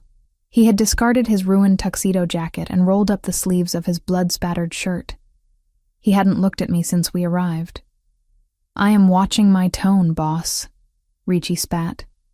"But look at the facts. We planned the gala security for months. No leaks. Then the waitress shows up. 3 weeks later, the Albanians know our exit routes. And she spots the shooters before my trained men do. I spotted them because your men were looking at jewelry, not shoes," I said, my voice hoarse. "I know what a waiter looks like. Those men moved like soldiers." Ricci slammed his hand on the table. "Convenient. Maybe you spotted them because you knew they were coming. Maybe this was a setup to make you look like a hero." "Enough." Marco turned. The single word killed the noise in the room. He walked to the table and leaned in toward Ricci. "She saved my father. If she were the mole, she would have let them take us on the dais. We were exposed. Or she's playing the long game," Ricci argued, though his voice lost some edge. "Someone inside gave them the schematics. Someone told them we were using the East Wing." "Investigate the staff," Marco ordered. "Check the catering. Check the security detail. But Chloe is off limits." Ricci glared at me one last time before nodding stiffly. "I'll double the guard. But if I find one text message linking her to them..." "Go." Marco dismissed him. Ricci stormed out. We were alone. The silence returned, charged with the electricity of the unfinished conversation from the hotel linen closet. I watched Marco. He looked exhausted, the lines around his eyes deepening. "You should sleep," he said, staring at the map on the wall. "There is a room prepared. I don't want to sleep. I want to know what happens now." He finally looked at me. "Now we go to war. The Albanians struck my family in public. I have to burn them to the ground. And me? Ricci thinks I'm a traitor. Do you?" Marco walked around the table until he stood in front of me. He reached out, his hand hovering near my face before dropping. "If I thought you were a traitor, you would be dead," he stated. "But Ricci is right about one thing. You are a liability." I stiffened. "Excuse me?" "You are a civilian. Tonight was luck. Next time they won't miss. And now they know your face. You are a target, Chloe, which means you stay in the house. You do not leave my sight unless you are in a secure room. So, I'm a prisoner," I said bitterly. "You are protected. There is a difference." Marco leaned down, bracing his hands on the arms of my chair, trapping me. "You wanted in," he whispered, his voice rough. "You got in the car. You kissed me back. This is the life. It isn't romantic. It is blood and paranoia. If you wanted freedom, you should have let me drive away that first night." "I didn't want freedom," I whispered back. "I wanted to matter." Something flickered in his eyes. He pushed himself away. "You matter. That is the problem. Now go to your room." The next 2 days were a blur of confinement. The estate was locked down. Men with rifles patrolled the gardens. I was allowed in 3 places: my bedroom, the library with Carlo, and the kitchen. Marco was a ghost again, coordinating strikes from the West Wing. I focused on Carlo. The gala had shaken him. He was agitated, pacing the library, muttering about spies. "They listen, Martha. he whispered on the second afternoon, clutching my arm. The walls have ears. The chair has ears. It's okay, Carlo, I soothed, guiding him to his leather wingback chair. It's just the wind. No, he insisted, eyes wide. The little bug. It hums. Can't you hear it hum? I paused. Usually, I dismissed his ramblings. But Marco had said the Albanians knew the schematics. Where does it hum, Carlo? He pointed at the armrest. Here. It bites my elbow. I knelt and ran my hand over the smooth leather. Nothing. Then I felt a bump under the lip of the wood. It was plastic. I pulled out my phone and used the flashlight. There, wedged into a small tear in the lining, was a black disc no larger than a quarter. A tiny red light pulsed, a listening device. My blood ran cold. It was active. Carlo wasn't crazy. He heard the high-frequency hum. If this bug was here, in the heart of the library, they heard everything. They knew about the gala because Marco discussed security here. I reached to rip it off, but froze. If I removed it, the signal would cut. They would know. You're right, Carlo, I said loudly, forcing a cheerful tone. The chair squeaks. Let's go get ice cream. Ice cream? Carlo blinked. Strawberry? Yes. Come on.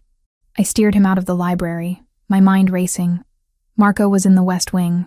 I had to tell him without the bug hearing. I walked Carlo to the kitchen. Maria, I said to the cook, Mr. Carlo wants ice cream. Can you sit with him? I need to get something from my room. Of course, dear. I left them and walked into the hallway. As soon as I was out of sight, I took off my heels and ran toward the West Wing. I reached the corridor leading to Marco's office. Going somewhere, Miss Wells? Enzo stepped out of an alcove. He was wearing his chauffeur's uniform. He was a big man, usually bored-looking. Now, he looked alert. Enzo, I said, trying to breathe evenly. I need to see Marco. Carlo is having an episode. The boss is busy, Enzo said, blocking my path. And Carlo is eating ice cream. I checked the kitchen feeds. He took a step toward me. You look nervous. Did you find something you weren't supposed to? He knew. He must have been monitoring the bug. I don't know what you're talking about, I lied, backing away. You're smart, Enzo sneered, dropping the facade. Too smart. Ricci was right about you being trouble. He reached behind his back and pulled a silencer-equipped pistol. Marco will kill you, I whispered. Marco is going to be dead in 5 minutes, Enzo said, checking his watch. The perimeter alarms are disabled. My friends are at the gate. He raised the gun. No, I screamed. I threw my phone at his face. It hit him, making him flinch. I dove to the right just as the gun puffed. A soft thwip. The bullet splintered the paneling where my head had been. Help! Marco! Gun! I screamed, scrambling on the floor. Enzo recovered and leveled the gun again. Goodbye, waitress. Boom. The front door of the mansion exploded. The shockwave shook the house. Dust rained down. Enzo stumbled, his aim thrown off. The bullet went wide. Alarms blared. Breach! Sector 1! Enzo looked at the door, then at me. He grinned.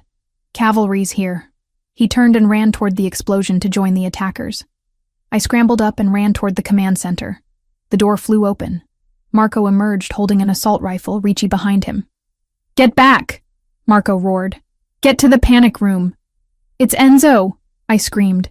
Enzo is the traitor. He planted the bug. He disabled the alarms. Marco froze.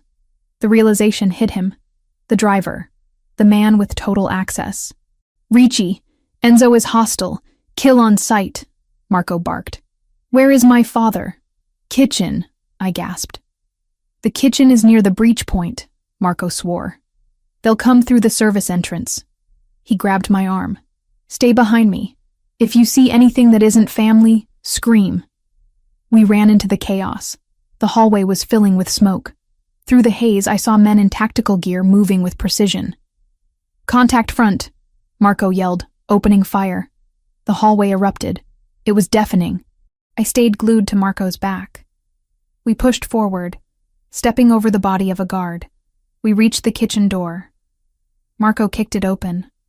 The scene froze my blood. Maria was on the floor. Carlo was standing in the middle of the room, looking confused, and Enzo was behind him, arm around his neck, gun to his temple.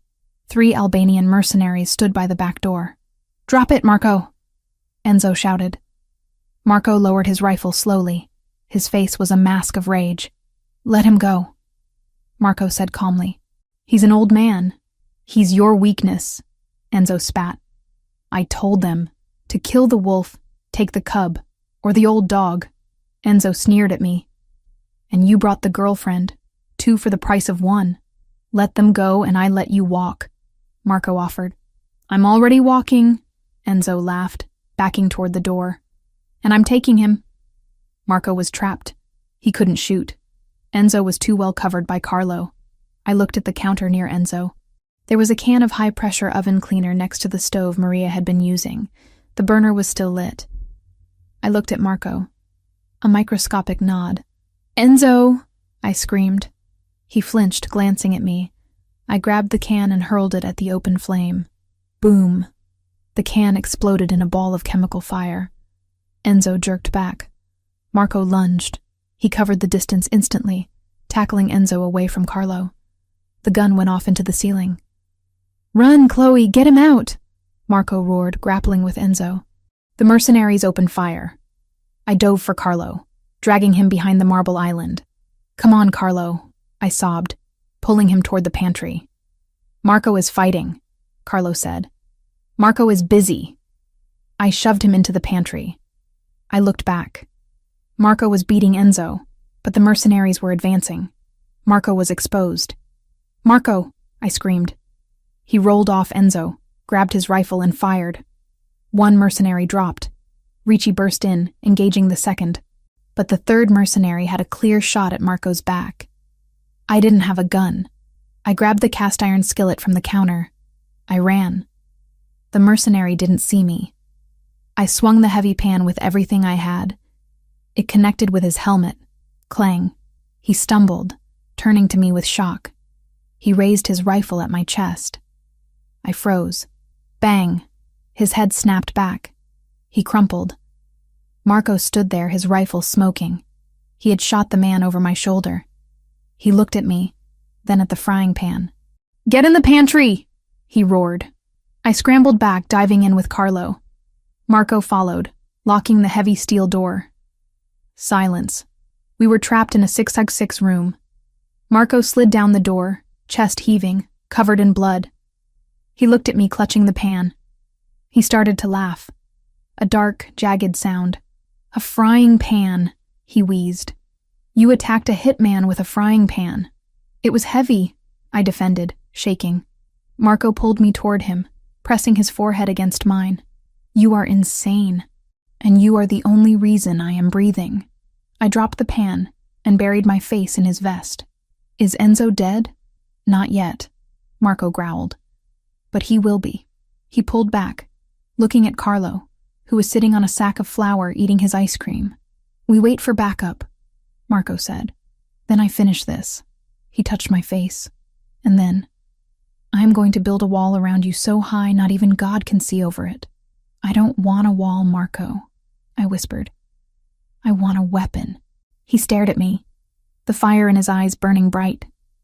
Slowly he nodded. "Okay," he said. "Okay." The pantry was a coffin of steel and silence, buried in the heart of a burning house. The heavy door had clicked shut, sealing us in a space no larger than a walk-in closet, lined with shelves of imported pasta, canned tomatoes, and sacks of flour. The air was already growing stale, thick with the metallic scent of blood, the sharp tang of gun smoke that clung to Marco's clothes, and the sweet, artificial smell of Carlo's strawberry ice cream. We sat in the dark. The only light came from the thin strip of illumination under the doorframe, flickering wildly as the battle raged in the kitchen outside. Marco slid down the wall until he hit the floor, his legs splayed out in front of him. His chest heaved like a bellows, each breath a ragged gasp that rattled in his throat. He was still gripping the assault rifle, his knuckles white, his finger hovering over the trigger guard.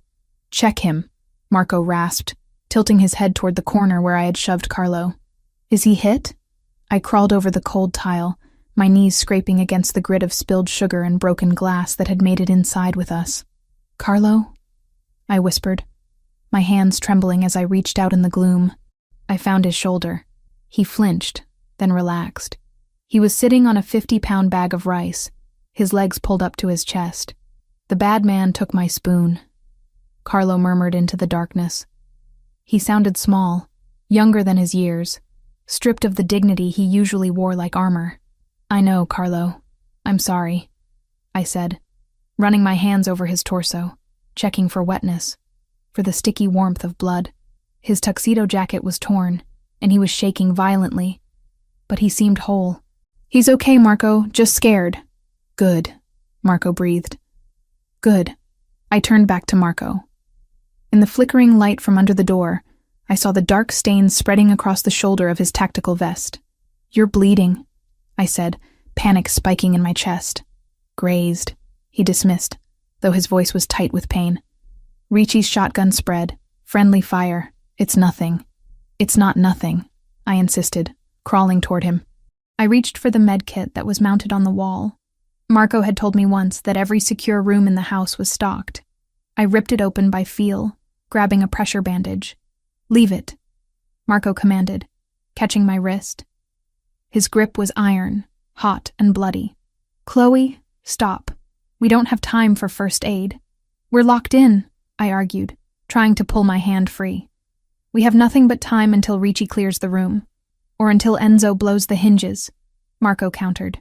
He pulled me closer, until I was kneeling between his legs, his face inches from mine. The intensity in his eyes burned through the shadows. "Listen to me. The door is reinforced, but it won't hold forever if they have explosives. And Enzo knows where the breach charges are kept." He let go of my wrist and reached behind his back, pulling a combat knife from his belt. He pressed the handle into my palm. It was heavy, the metal cold against my sweating skin. "If that door opens," Marco said, his voice low and devoid of emotion, "and it isn't Ricci, you don't hesitate, you understand?" I looked at the knife, then at him. "Marco, you don't look at me," he growled. "You don't look at my father. You aim for the throat or the groin. You fight dirty. You fight to kill, because if they take you alive, Chloe, what they will do to you to get to me." He didn't finish the sentence. He didn't have to. The darkness behind his eyes told me everything I needed to know about the cruelty of the men outside. "I want a gun," I whispered, gripping the knife until my fingers ached. "I can't give you a gun," he said. "The recoil in this small space would deafen you, and you might hit Carlo. The knife never jams. The knife never runs out of ammo." Thud. The door shook violently. Dust rained down from the shelves, coating us in a fine white powder. Carlo whimpered in the corner. "Marco!" Enzo's voice came through the steel, muffled but distinct. "Open up. It's getting hot out here." Marco didn't answer. He raised his rifle, aiming it squarely at the center of the door.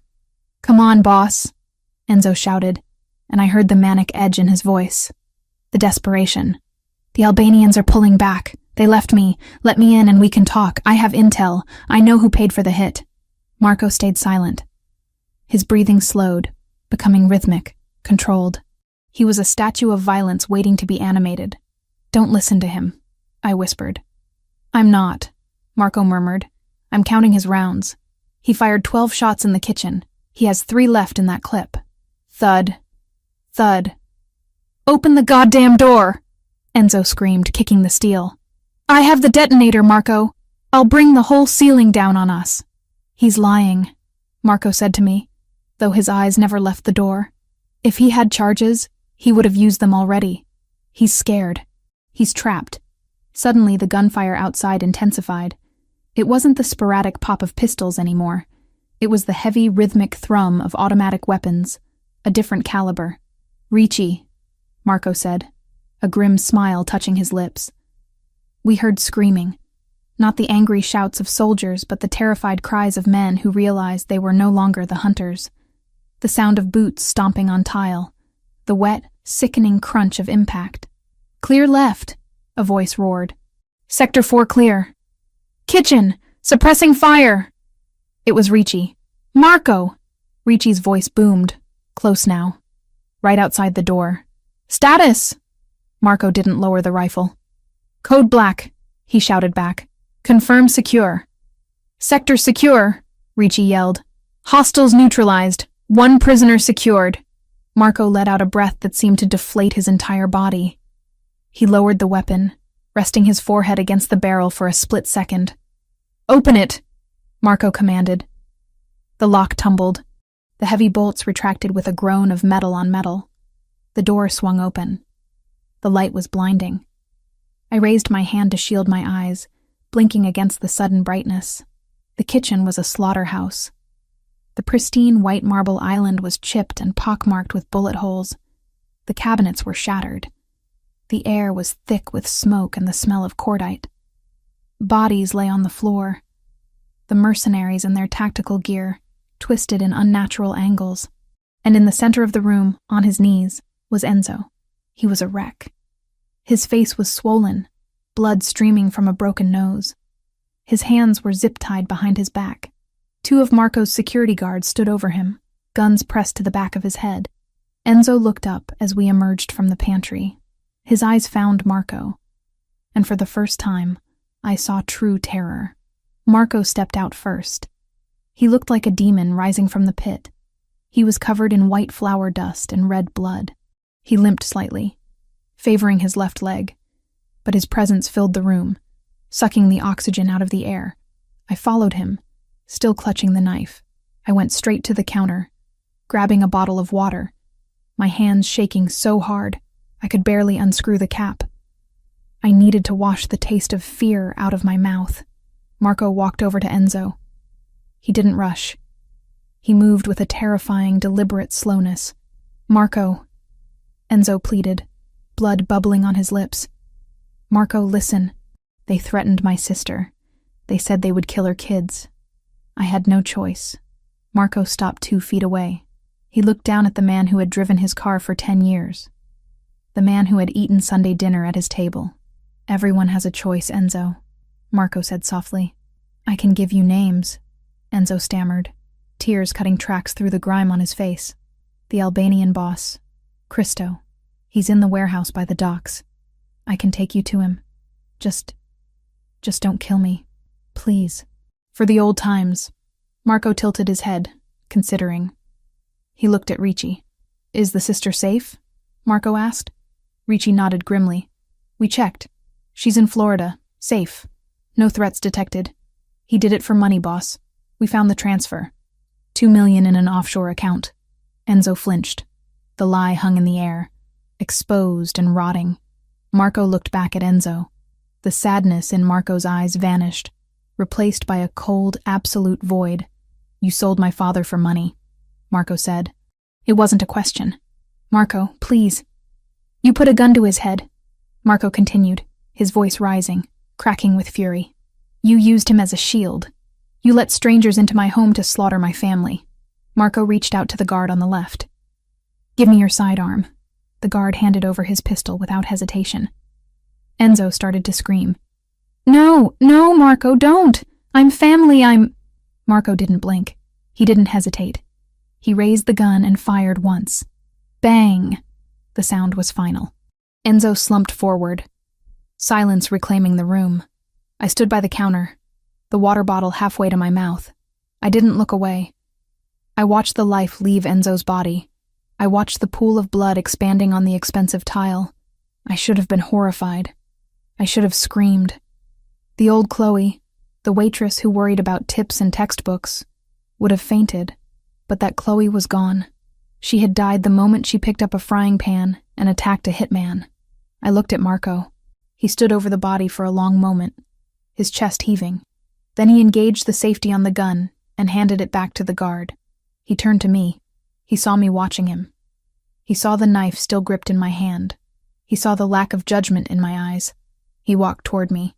The guards parted, giving him a wide berth. He stopped in front of me, ignoring the carnage around us. He reached out and gently pried the knife from my fingers. He placed it on the counter. Are you hurt? He asked, his voice rough, returning to that protective rumble. I'm okay, I whispered. Just bruises. He nodded. He looked over my shoulder at the pantry, where Ricci was helping a confused but unharmed Carlo to his feet. Get the car, Marco ordered Ricci. The armored transport. We're leaving.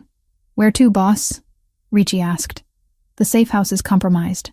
The airstrip, Marco said. We're going to the villa in Tuscany. Tonight. He turned back to me.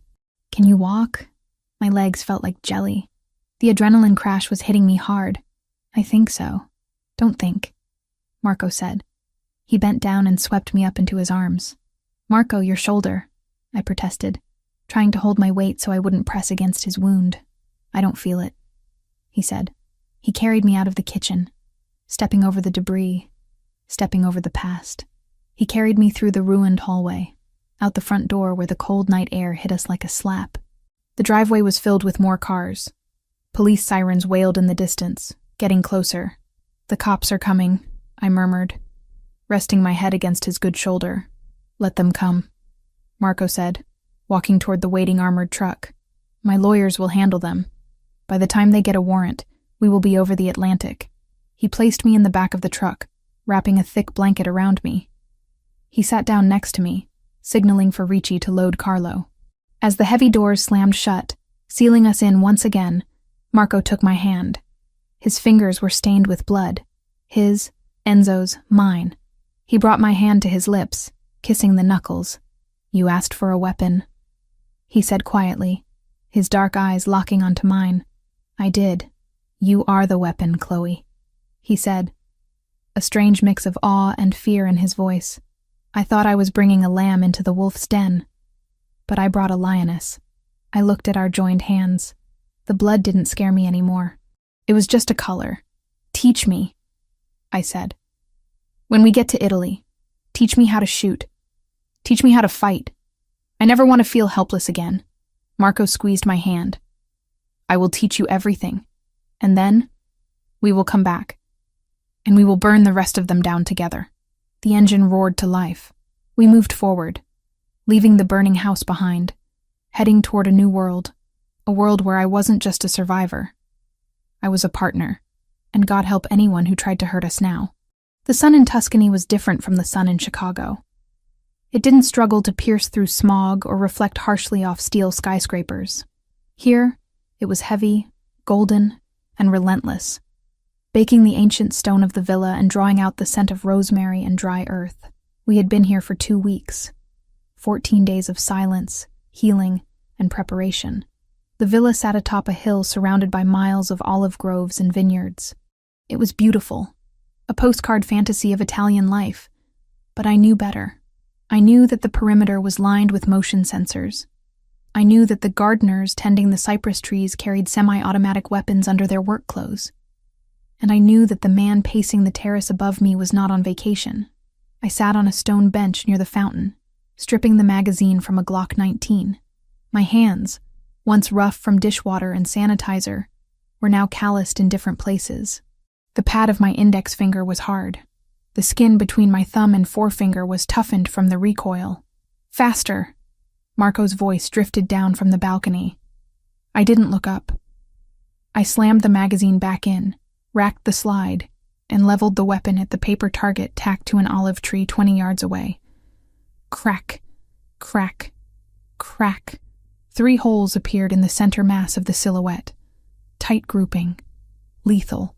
Better, he said, descending the stone stairs. But you're still anticipating the recoil.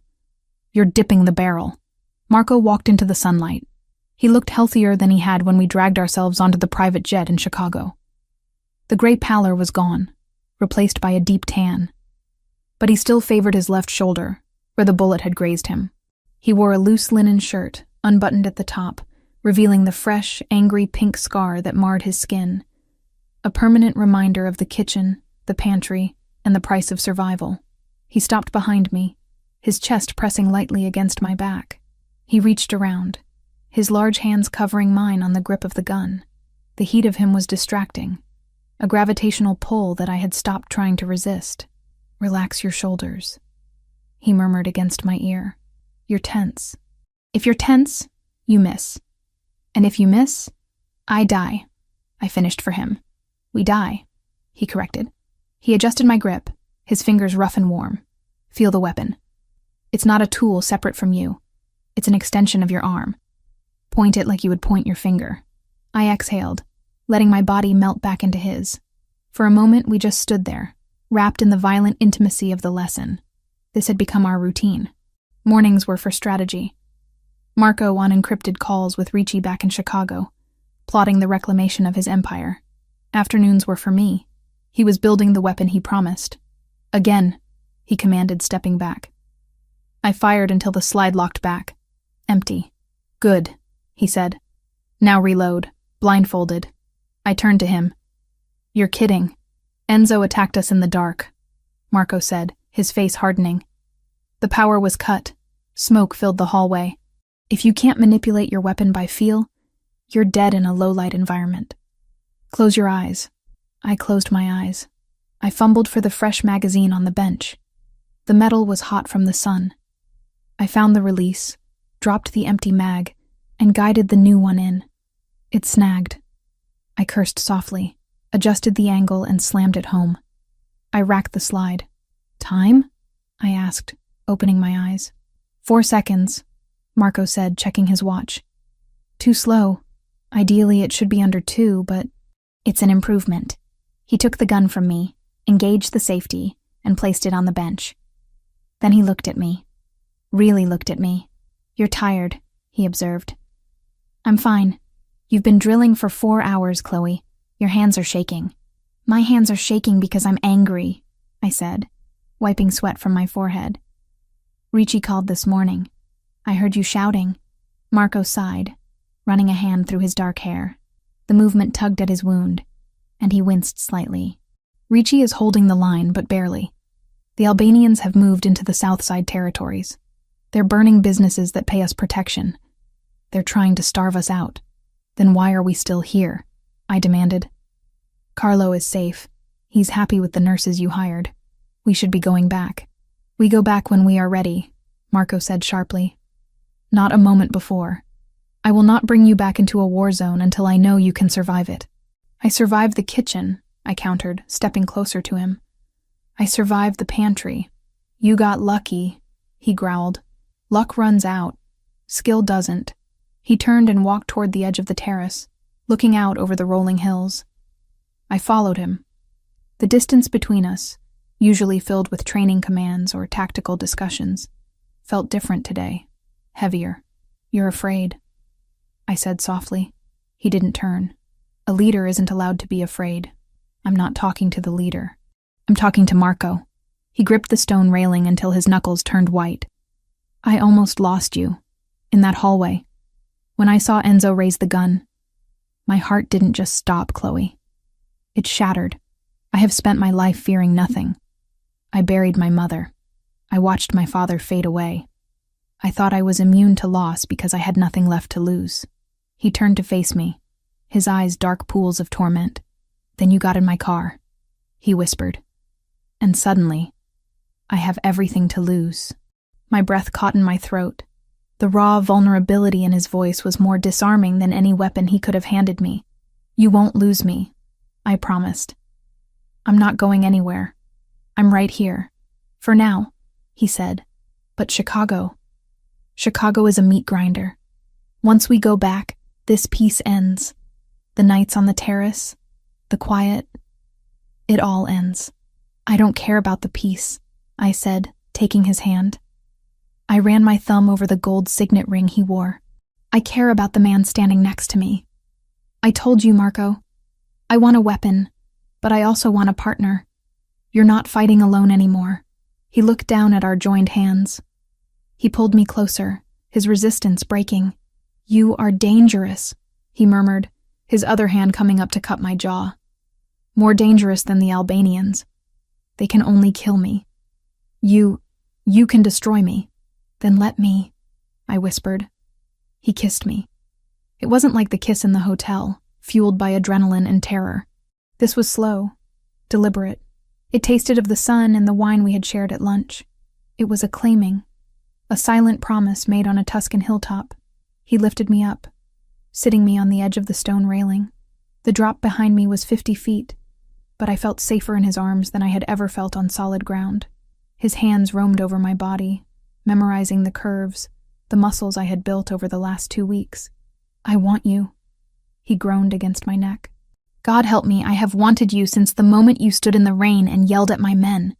"Then take me," I said, wrapping my legs around his waist. "Stop protecting me, Marco. Just for tonight. Be with me." He pulled back, searching my eyes for any sign of hesitation. Finding none, he nodded. "Tonight," he agreed. "But be sure, Chloe, once we cross this line, there is no going back. You are mine. In Chicago, in Italy, in hell. Mine. I was yours before I even knew your name," I confessed.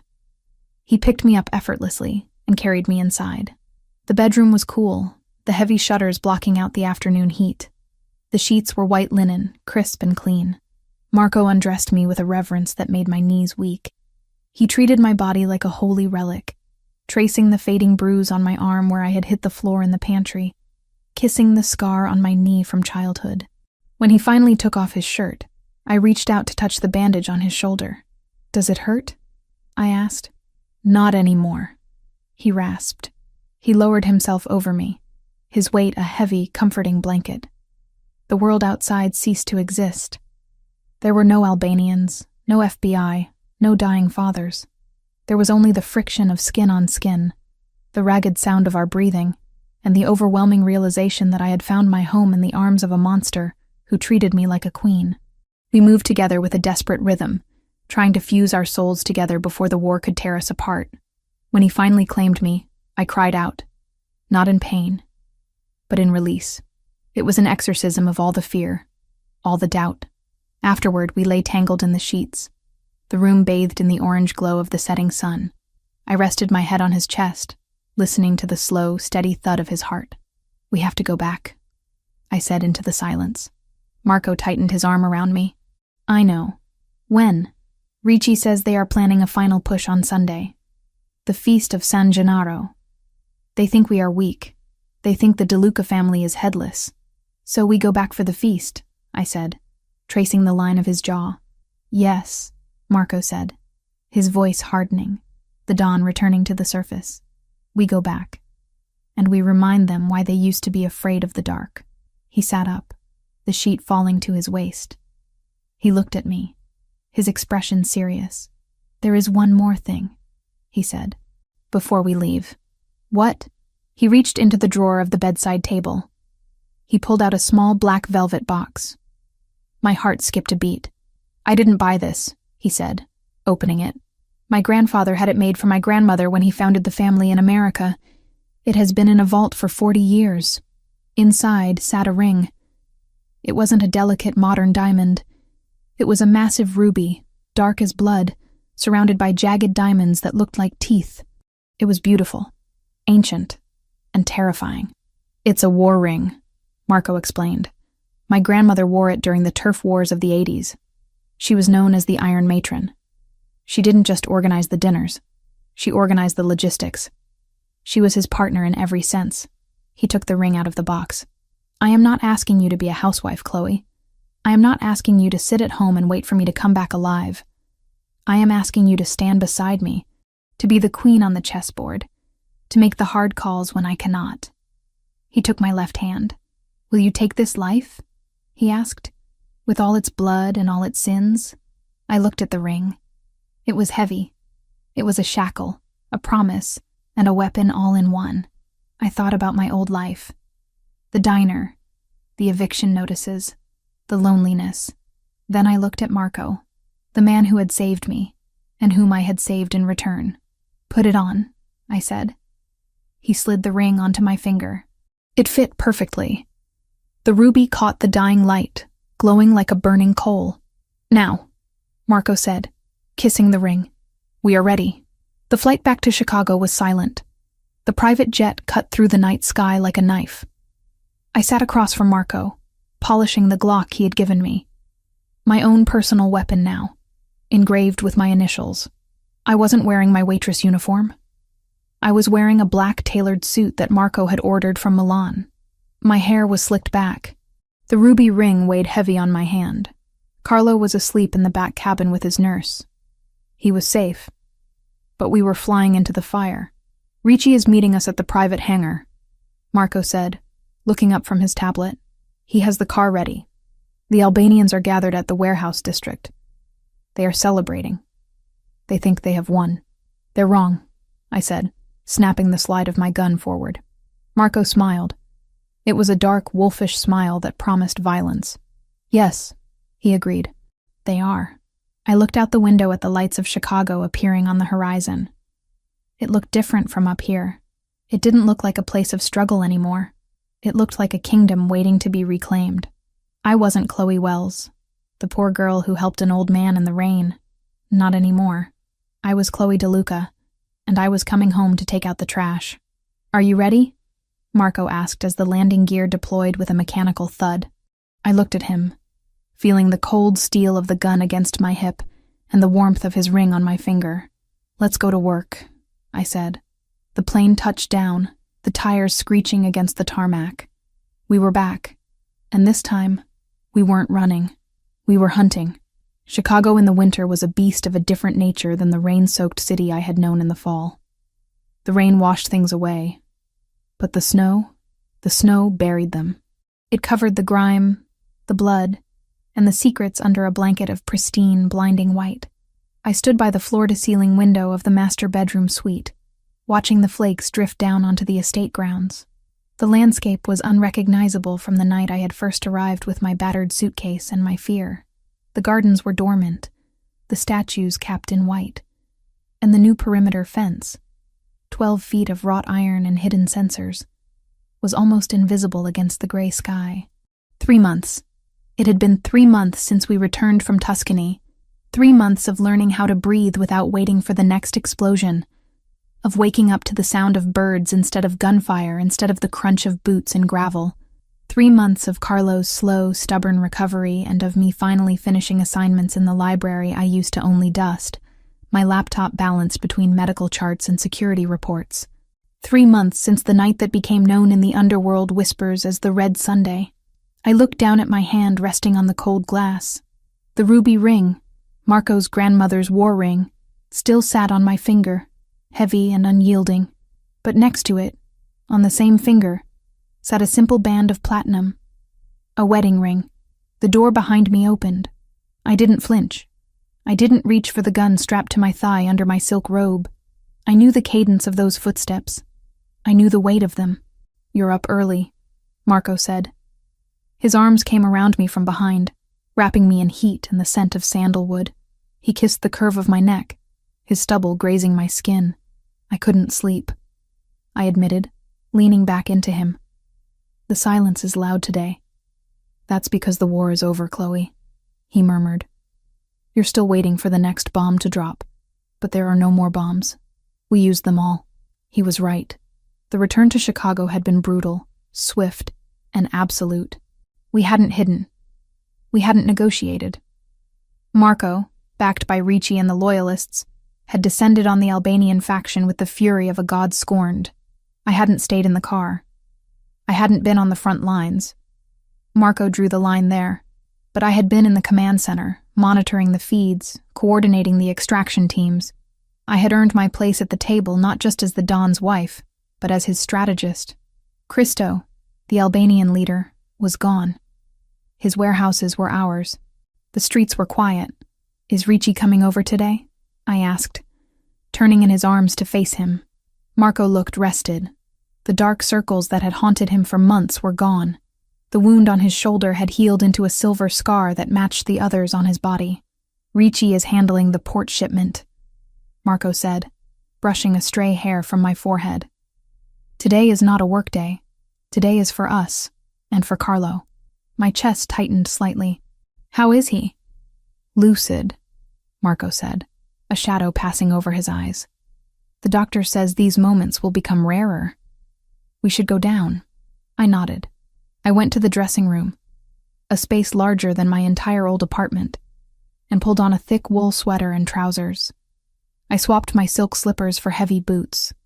I didn't dress like a waitress anymore. I dressed like a woman who could walk through a riot without getting a scratch. We went downstairs together. The house felt different now. The tension that used to vibrate in the walls was gone, replaced by a quiet, disciplined efficiency. The guards nodded respectfully as we passed. They didn't look at me with suspicion anymore. They looked at me with something bordering on reverence. They knew about the pantry. They knew about the frying pan. They knew I was the one who kept their boss sane. We found Carlo in the sunroom, the only part of the house that felt like spring. He was sitting in his wheelchair, a blanket over his lap, watching the snow fall.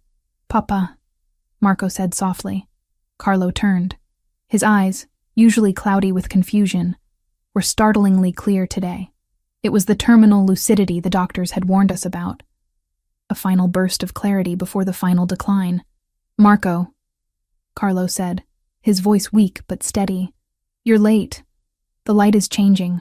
I know, Papa. I'm sorry." Carlo looked past Marco and fixed his eyes on me. For months he had called me Martha. He had confused me with his dead wife, projecting his memories onto my red hair and my voice. "Come here, girl," he commanded. I walked over and knelt beside his chair. I took his hand. It felt fragile, like dry parchment. "You are not Martha," he said. My heart stopped. I looked at Marco, then back at Carlo. "No," I whispered. "I'm not." Martha hated the cold. Carlo continued, his gaze drifting to the window. "She would never have stood in the rain. She would never have fought in a kitchen." He looked back at me, squeezing my hand with surprising strength. "You are the one from the storm," he said. "The one with the coat." "Chloe." He knew my name. Tears pricked my eyes. "Yes, Carlo. I'm Chloe. You saved me," he said simply. "And you saved him." He gestured vaguely at Marco. "He was drowning, you know, after his mother died. He was drowning in the blood. You pulled him out. He pulled me out too," I said, my voice trembling. Carlo smiled.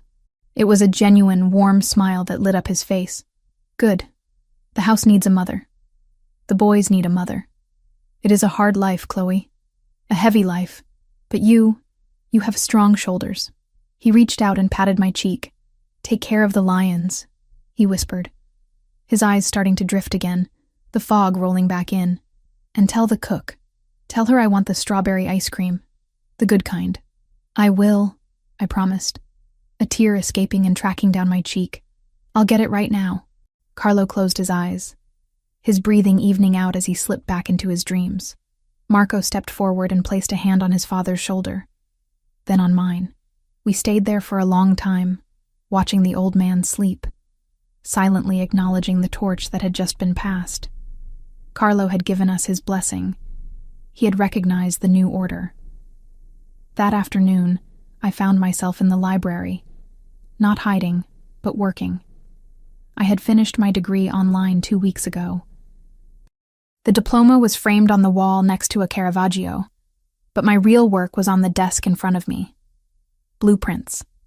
Not for a bank heist or a security grid, but for a community center in the South Side. The neighborhood I had lived in, the neighborhood that had tried to crush me, was now under DeLuca protection, and I was going to rebuild it. "You're frowning," Marco said, walking in with 2 glasses of wine. "You only frown when you're thinking about plumbing budgets." "The contractor is trying to overcharge us for the copper piping," I said, taking the glass he offered. "He thinks because it's a charity project he can pad the invoice. He doesn't know who he's dealing with." Marco chuckled, sitting on the edge of the desk. "He thinks he's dealing with a philanthropist. He doesn't know he's dealing with the woman who kneecapped a mercenary in Tuscany. I didn't kneecap him. I shot him in the thigh. It was a warning. Remind me never to make you angry," Marco teased, leaning down to kiss me. I pulled back slightly, looking at him. "Are you happy, Marco?" The question took him off guard. He swirled the wine in his glass, looking at the deep red liquid. "Happy is a strange word for men like me," he said thoughtfully. "I am content. I am safe, and for the first time in my life, I am not alone in the dark. That is more than I ever expected to have. And the business? The business is stable. The other families respect the boundaries. They know what happened to the Albanians. Fear is a powerful peacekeeper. And respect," I added, They respect you. They respect us. They fear you, Marco corrected with a grin. The rumors about you are getting out of hand. I heard one yesterday that says you keep a collection of knives in your garter belt. I smirked, crossing my legs. Maybe I do. Marco's eyes darkened, the playful mood shifting instantly to something more primal. He set his glass down. Show me. Later, I said, pushing him away playfully. I have to finish this budget. And we have the dinner tonight. The dinner? It was our first official hosting since the wedding. The heads of the 5 families were coming to the estate. It was a declaration of victory, a show of strength. You're nervous, Marco noted. I'm not nervous. I'm preparing. There's a difference. You don't need to prepare, Marco said. You just need to sit at the head of the table and look at them. That's enough. The dining room was a masterpiece of candlelight and crystal. The table was set for 20. The men who sat around it were the architects of Chicago's criminal underworld. They were old, scarred, and dangerous. And they were all standing. They were waiting for us. Marco and I walked in together. I wore a gown of deep crimson velvet, high-necked and long-sleeved, but fitted to show the strength I had built in the gym. My hair was up, revealing the diamond earrings Marco had given me for graduation, but the only jewelry that mattered was the ruby on my finger. Gentlemen, Marco said, his voice filling the room.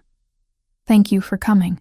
Don DeLuca, an old man at the end of the table, Don Moretti, nodded respectfully. Then he turned his gaze to me. And Donna DeLuca, it is an honor. I looked at Moretti. I knew his file.